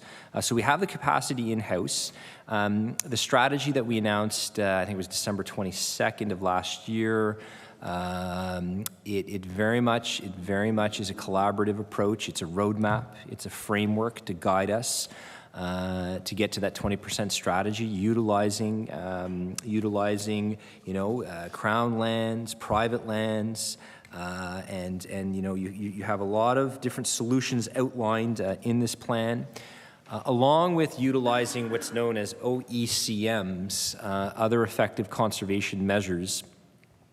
When I had the opportunity to visit Montreal in December of 2022 for the biodiversity conference, the Deputy Minister and I had the chance to learn about other effective conservation measures, which is a very, very interesting approach to land conservation. I think as in a jurisdiction like Nova Scotia, we have to be creative, we have to be collaborative, and OECMs offer a big part of that. And this actually came up as a topic at the last federal provincial meeting on biodiversity in May of last year, where a number of the provinces and territories engaged with the federal minister on the topic of other effective conservation measures. And certainly we'll be utilizing that moving forward, along with our ongoing partnership with the Mi'kmaq. Working with our partners on Indigenous land conservation, IPCAs. And that's a key component of the plan. And I have to say, just on a very personal level, as I've mentioned before, the opportunity in January of last year, the Deputy Minister and I, and at the time, Minister McFarlane, who was the All New Affairs Minister at the time, the opportunity to sign a a co-management, a co-governance agreement with the Mi'kmaq for Glooscap, wilderness area. This for me, that is so key with reconciliation, and there's a component of reconciliation, a big component in our collaborative protected areas strategy. So in summary, at any time, if you have a resident that you represent and that you wish to connect, we will connect them with our protected areas folks at Environment, and certainly over at Natural Resources and Renewables. We have the capacity in-house to engage in those conversations, and we want to hear from Nova Scotians, their ideas of what areas should be conserved. And oftentimes as MLAs, I mean, that's, you meet with a resident and you just want to make sure you connect them with the right level of government. So if you ever have that resident coming in wanting to talk about a certain piece of land, a piece of water being preserved, by all means, my department, Minister Rushton's department are ready to engage in those conversations. We want to engage in those conversations because they're so important. And land and water conservation, big component in our overall climate change strategy. I recognize the honourable member for Annapolis. So what I'm trying to get to is, I still didn't hear it in that answer. I've got, and I know the minister's been copied, so has the Minister of DNRR, on, I don't want to say hundreds, but dozens and dozens and dozens of suggestions for one particular area in Annapolis. So the minister just suggested, just reach out, have a Nova Scotian reach out. They've reached out. Does that mean that's the formal process? They've reached out, they've identified one particular area. I agree about certain parts of that area being protected, if not all of it. Is that enough?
I recognize the Minister of Environment and Climate Change. Thank you, Mixed Chair.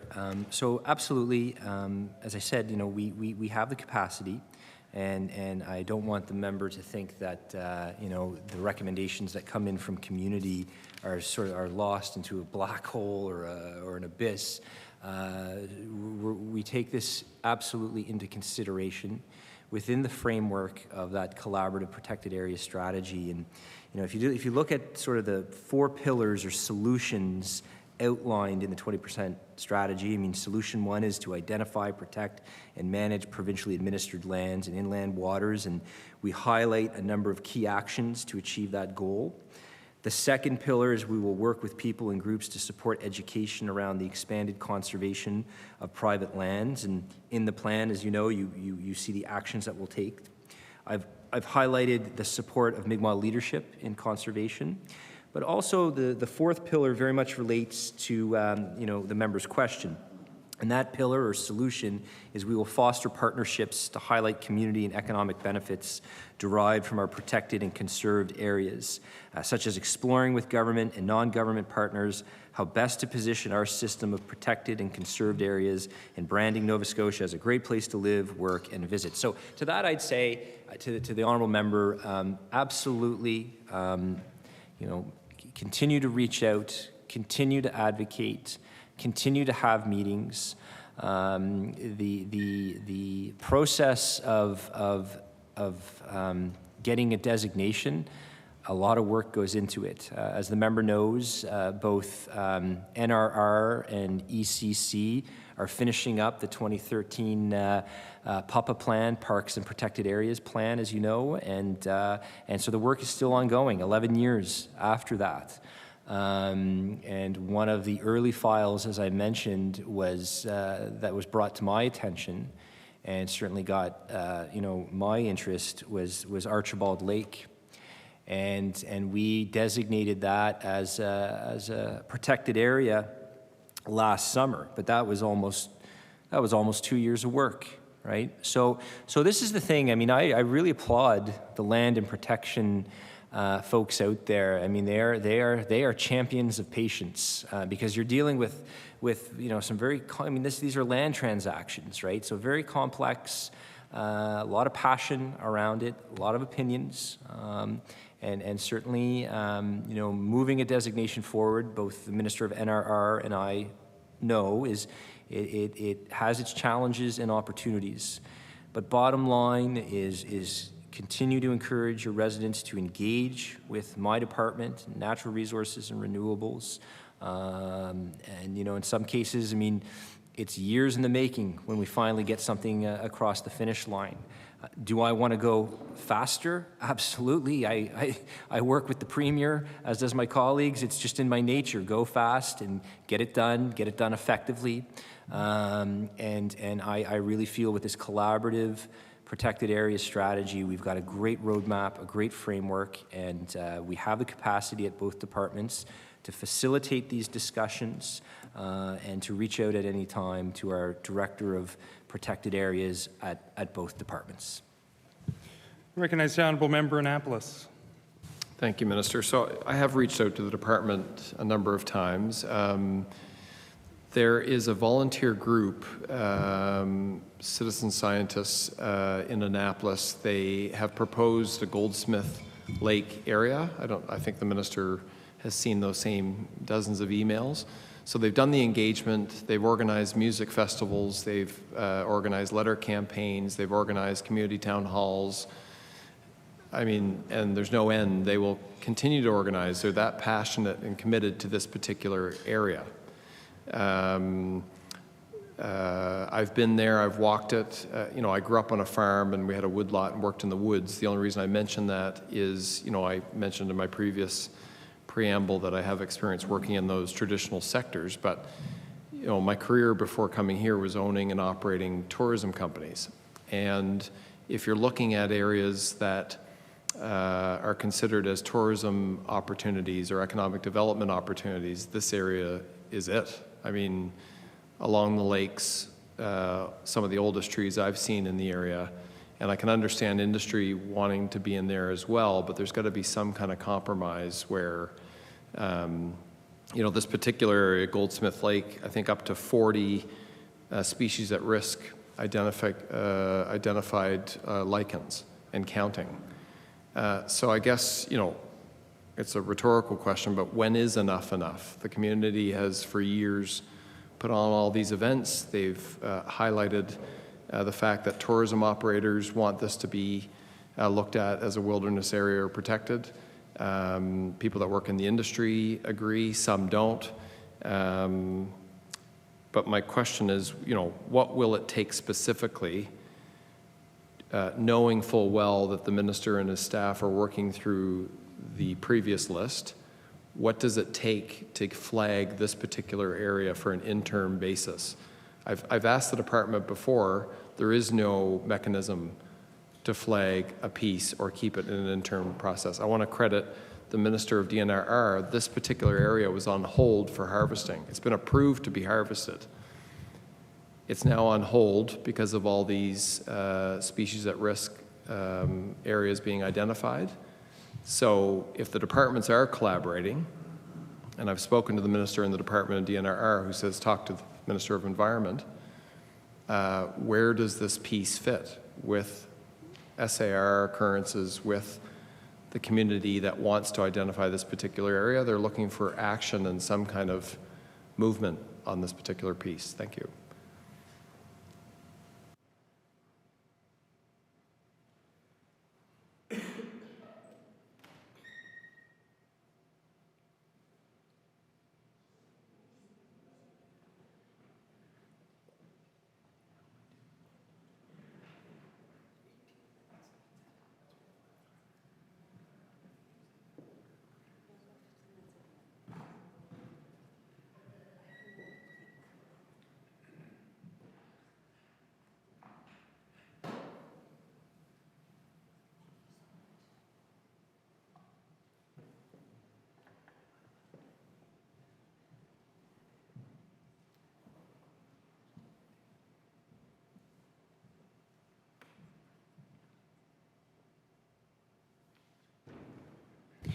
Recognize the Honourable Environment Minister.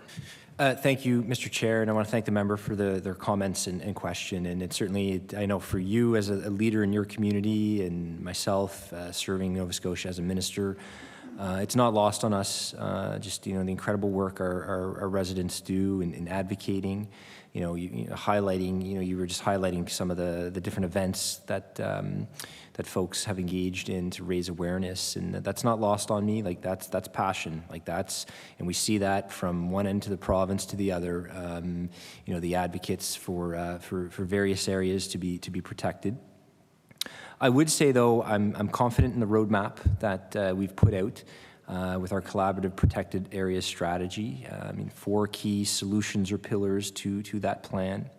I want the honourable member to know, like everything you've said, absolutely duly noted, and I hope I don't want anyone to ever interpret, I'm being flippant when it comes to these things, because I've so enjoyed getting to know a number of the advocates for land and water protection in Nova Scotia, and certainly, so it's duly noted. And as we manage all these proposals, it's an exciting time in the sense that never before have we had a framework like this, a legislated framework, a roadmap. It's a good time for land and water protection in Nova Scotia. And to your point, absolutely.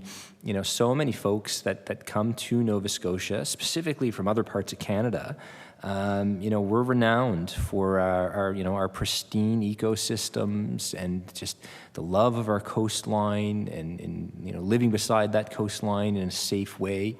And it's not lost on me at all. Certainly, your professional background, you saw that play out time and time again. And so certainly, look, there's definitely a lot of work that needs to be done on this. And I think establishing that interim target to 15% by 2026 is going to be key. Along with that collaborative areas strategy, the federal government sees our beautiful province of Nova Scotia as a leader on this. And that's why we were one of the first provinces in Confederation to enter into a nature agreement with Ottawa. And, one just needs to, to go to some of the various proposed areas and you see the people around those areas. They're very passionate, very committed. And I respect that. And I want to work with that, and as does our respective teams at Environment and Climate Change and at Natural Resources and Renewables. I recognize the Honourable Member, Annapolis. Thank you. I'd like to switch topics. I don't have very much time, maybe 15 minutes or thereabouts. So this is concerning the community of Arlington around the C&D site, the dump as the locals call it. But either way, my first question would be, is the site currently under investigation for any infractions?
Recognize the Honourable Minister, Environment, Climate Change. Thank you, Mr. Mr. Chair, and thank you for the question. Certainly, this is a file I'm aware of, and I can tell you, staff in the Kentville office is following up on all matters on this file that are brought to our attention, and certainly I know the member has, I think a good working relationship with a number of the staff there. I mean, I think you grew up with some of them, and such a Nova Scotia thing, right? I mean, the degrees of separation. But this is an issue I know staff in the area are taking very, very seriously. I want the member to know a few weeks ago, through a meeting with the Nova Scotia Environmental Network, I had the opportunity to meet with Beth Cranston from the Annapolis Waterkeepers, and at that meeting I encouraged Beth and all the waterkeepers to keep engaging with our Kentville office. She's rightly so, very passionate on the issue, and I listened carefully to those concerns in that meeting. So I told Beth in the meeting, look, as the regulator, this is a role I take very, very seriously, and as the regulator, I'm very confident in our inspection and compliance division, and confident in the ongoing investigative work that they're doing, ongoing analysis, and again, just encouraging members of that organization to keep reaching out to staff. I mean, these are highly trained professionals with very, very strong backgrounds in environmental enforcement, and as the regulator, I'm very confident in that regulatory framework that we have to protect our environment. So definitely, encouraging that interaction, and the member knows with me, and of course the staff at the Kentville office to reach out. I know this has been, from an MLA perspective, I'm sure, I have no doubt there has been, your role is to obviously give voice to the concerns you're hearing. As the regulator on my side, it's ensuring due process plays out as the neutral steward of the regulatory process. But I can assure the member that staff is following up on all matters brought to their attention on this file. Recognize the honourable member, Annapolis. Thank you. Thank you, Minister. I will continue to reach out to staff. It's the third year I've brought this issue up, 3 years in a row, and there doesn't seem to be a lot of movement. Beyond Beth Cranston and the several others that are part of this group, the Annapolis Waterkeepers, it's gone well beyond that group. There's an email here, and I'll table it, from Fred Wheatus. Fred and his wife have owned a farm for 3 generations, and the smell is so bad at the dump that they're selling their farm that's been in their family for so long. When a farm complains about smell from a dump, you have serious issues.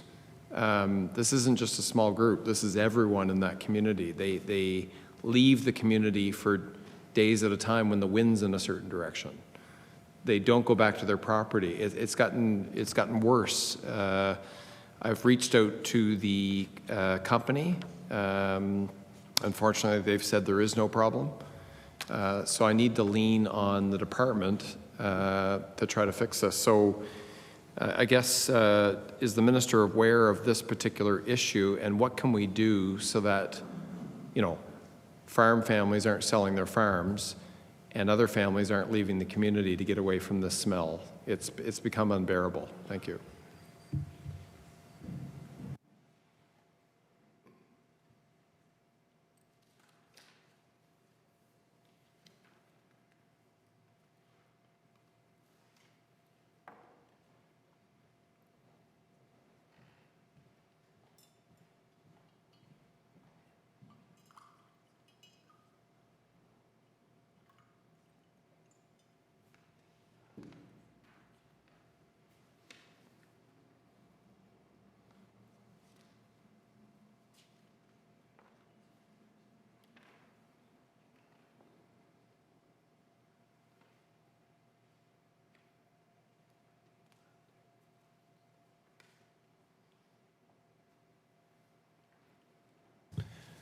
Recognize the Honourable Minister, Environment, Climate Change. Thank you, Mr. Chair, and thank you for the question and the points raised. Yes, absolutely, I can facilitate that, an environment officer to go out to meet with your residents and investigate that.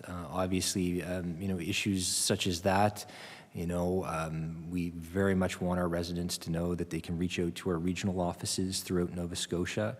And that's absolutely key, right? As I indicated, these are trained professionals that very much have a very, very strong commitment to ensuring our laws and our regulations are being adhered to. So yes, absolutely, I will ensure that happens for the honourable member, for their resident, that we'll send an environment officer out to investigate. Recognize the Honourable Member, Annapolis. Thank you. Thank you to the minister. So just before Christmas, I forget the exact date, maybe December, I met with the regional director of the Western Zone in Kentville alongside one of our county councillors. That issue was raised at that meeting, along with several other issues. I learned in that meeting that there was an investigation happening, that smell and the inspectors had gone out to the site and talk to the ownership about that. But we're now 4 and 5 months later, and people are now, after having a home for 3 generations, are just giving up and saying, I'm selling, I'm out. So, pardon me, appreciate the minister agreeing to send, or the regional director sending another inspector out, but enough's enough. It's already happened and nothing's being fixed. So just wanted to flag that.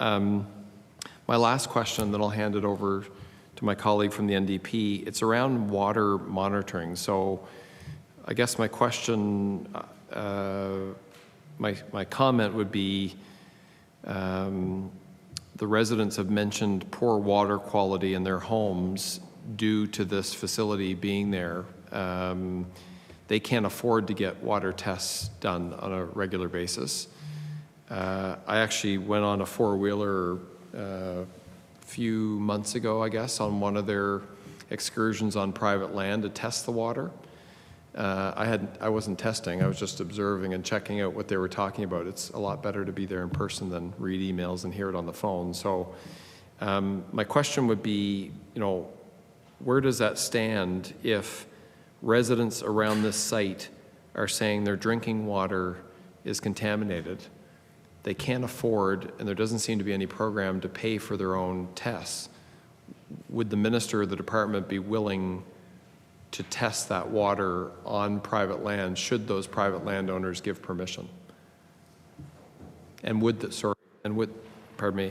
department fund that testing?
Recognize the Honourable Minister.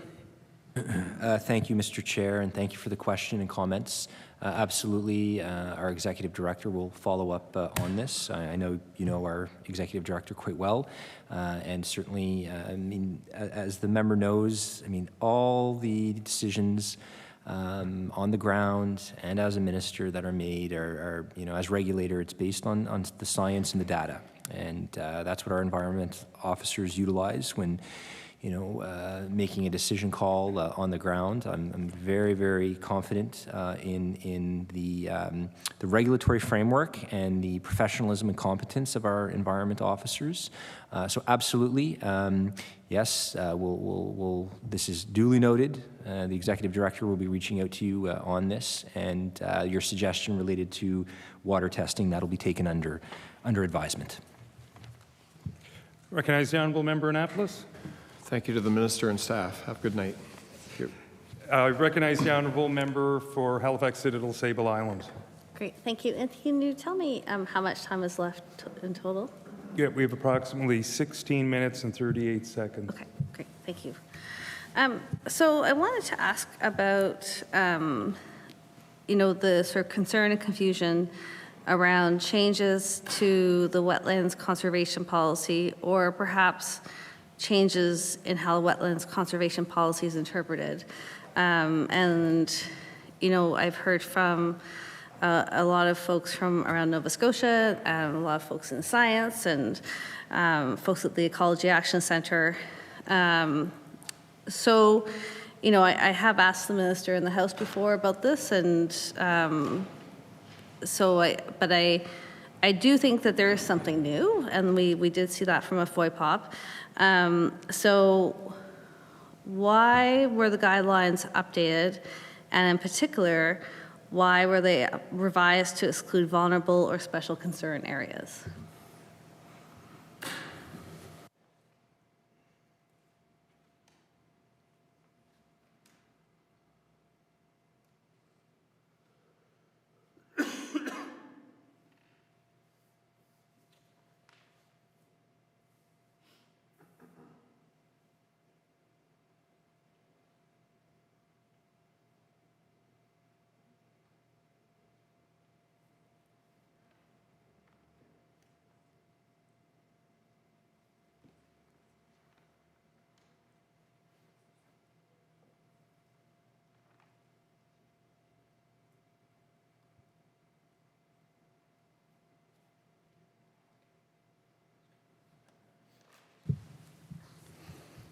Recognize the honourable minister.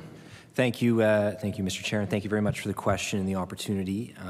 So as a government, we certainly appreciate and understand the significance of wetlands, the ecological service that they provide, whether it's related to species at risk and in capturing and storing carbon. And certainly, we utilize as government a multitude of tools to protect our wetlands. And, we use regulations, we use legislation, we have the Nova Scotia Endangered Species Act, we have the Nova Scotia Biodiversity Act, we have the Species at Risk Act, there's also the Canada Wildlife Act. And along with that menu of regulations and legislation, we also then have the wetland conservation policy. And this is utilized as an internal guidance document, and it's, as I've highlighted, it's one of the many, many tools we use to protect wetlands in Nova Scotia. So to be crystal clear, and as I mentioned in the House, I think in the fall, I mean, not a word has changed in that policy. Nothing's changed. The policy has always said that a wetland of special significance can be altered for a necessary public function. What we clarified to staff was the importance of a consistent application of the guideline throughout the policy, and that's what was clarified. And certainly, Nova Scotians, again, I mean, coming back to land and water protection, this is absolutely something that they are very passionate about, and rightly so. I mean, we take great pride in our conserved areas, in our wetlands, and obviously, in terms of climate action, climate policy, the wetland conservation policy is one tool utilized in a menu of things that we utilize to protect wetlands. So for clarity, in summary, nothing changed with the policy. A direction was given by myself as minister, the importance of a consistent application of the policy as we move forward in a time of again, unprecedented population growth, a time of unprecedented economic growth, and that brings itself the challenges and opportunities, right? And certainly, policies such as this, as I said, is one tool we use out of many tools, to protect Nova Scotia from environmental damage. Recognize the Honourable Member, Halifax Citadel, Sable Island. Thank you. So I understand the minister says that the policy not a word of the policy was changed, but I believe that there are updated guidelines published in September of 2023. And within those, I understand that the direction in several areas changed, and just off the top of my head, one of those was not to include species of vulnerable or special concern, but only endangered species.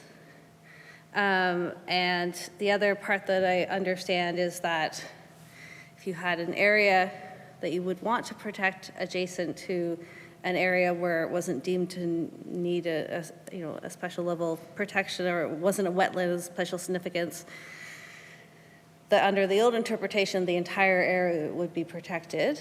And what I understand of the new interpretation is that only the area that is the wetland of special significance, no sort of adjacent or connecting wetlands, would be included in that protection.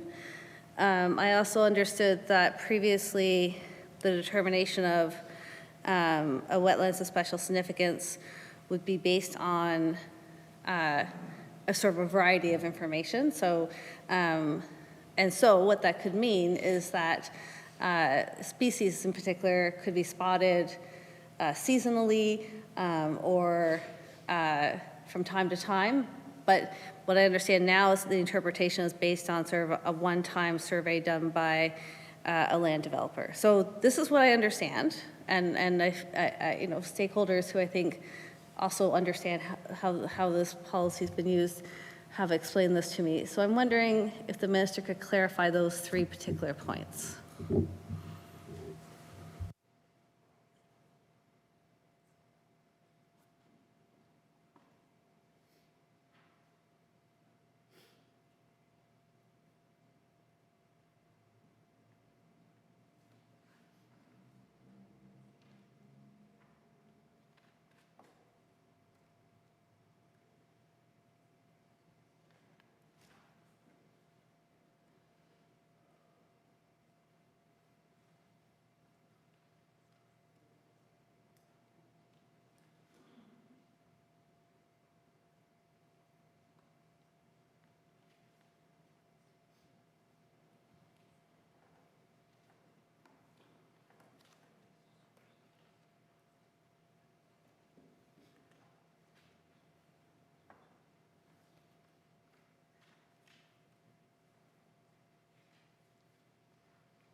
Recognize the Honourable Minister. Thank you, Mr. Chair, and thank you very much for the follow-up question on wetlands. So again, to be clear, I mean, there hasn't been any change to the guideline.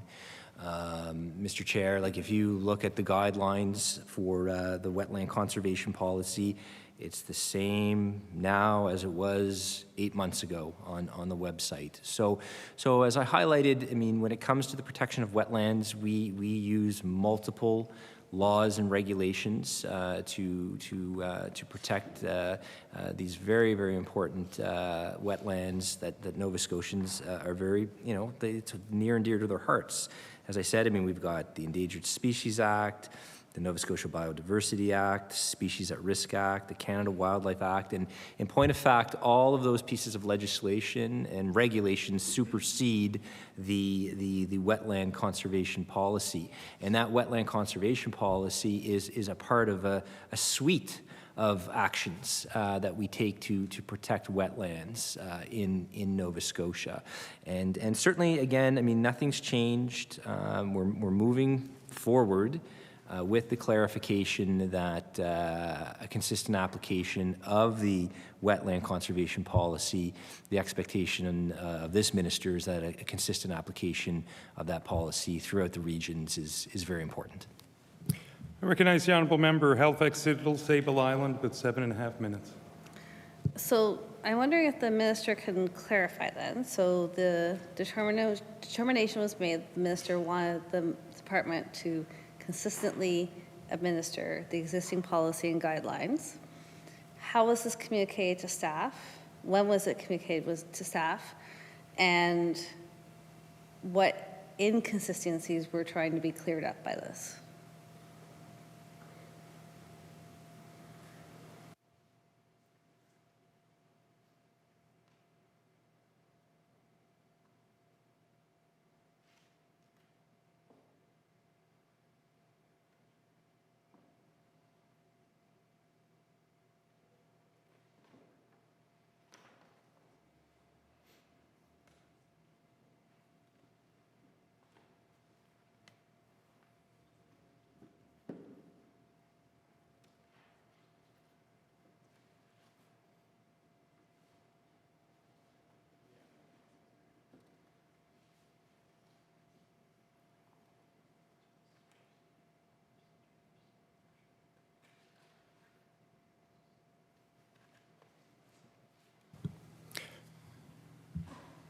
Recognize the Honourable Minister, Environment and Climate Change. Thank you, Mr. Chair, and thank you for the follow-up. So it's pretty standard operating procedure for executive leadership teams in all our government departments to regularly provide updates and expectations to staff in terms of clarifying certain expectations and certainly that the wetland conservation policy is a very important policy that's part of our, overall, that's in the toolbox that's used to protect wetlands. And, we have very, very strong regulations and laws on the protection of wetlands.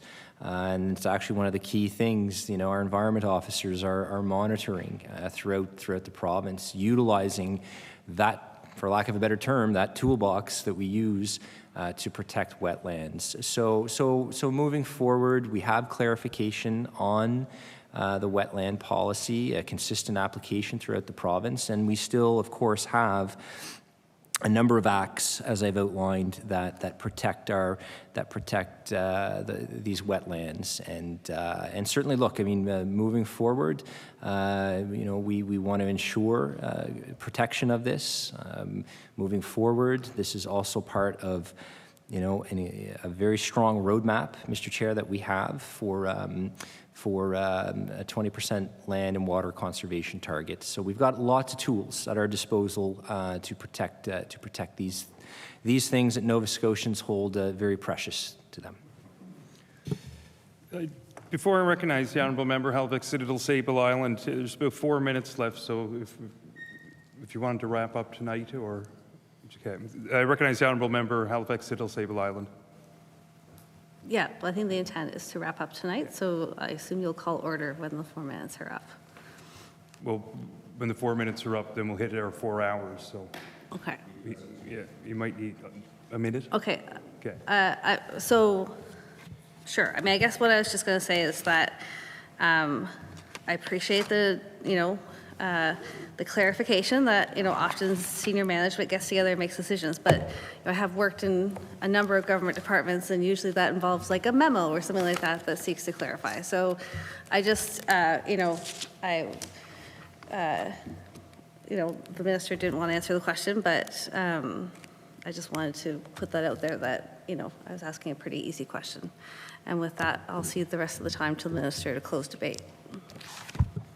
I recognize the Honourable Minister of Environment and Climate Change with ideally about 3 minutes and 16 seconds. All right. Thank you, Mr. Chair. I want to thank all members in engaging in, I think, a very productive conversation this evening on environment and climate change policy. I want to take a moment and thank the Deputy Minister of our department. Thank you. And of course, our incredible executive leadership team, everyone that's here with us. It is truly a team effort in all that we do in protecting our environment and advancing climate change policy that we know will be absolutely key for future generations. And also I want to thank our colleagues at the Department of Finance. The other hat that I wear within the Government of Nova Scotia is Chair of the Treasury and Policy Board. So again, just a big thank you to our incredible team at Finance, who do such an incredible job in managing the finances of Nova Scotia. That being said, Mr. Chair, be it resolved that a sum not exceeding $73,876,000 be granted to the Lieutenant Governor to defray expenses in respect of the Department of Environment and Climate Change pursuant to the estimate.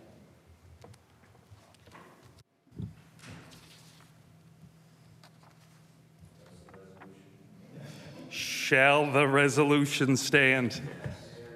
The resolution is stood. That would conclude our time allotted today for estimates. So with that, we're adjourned.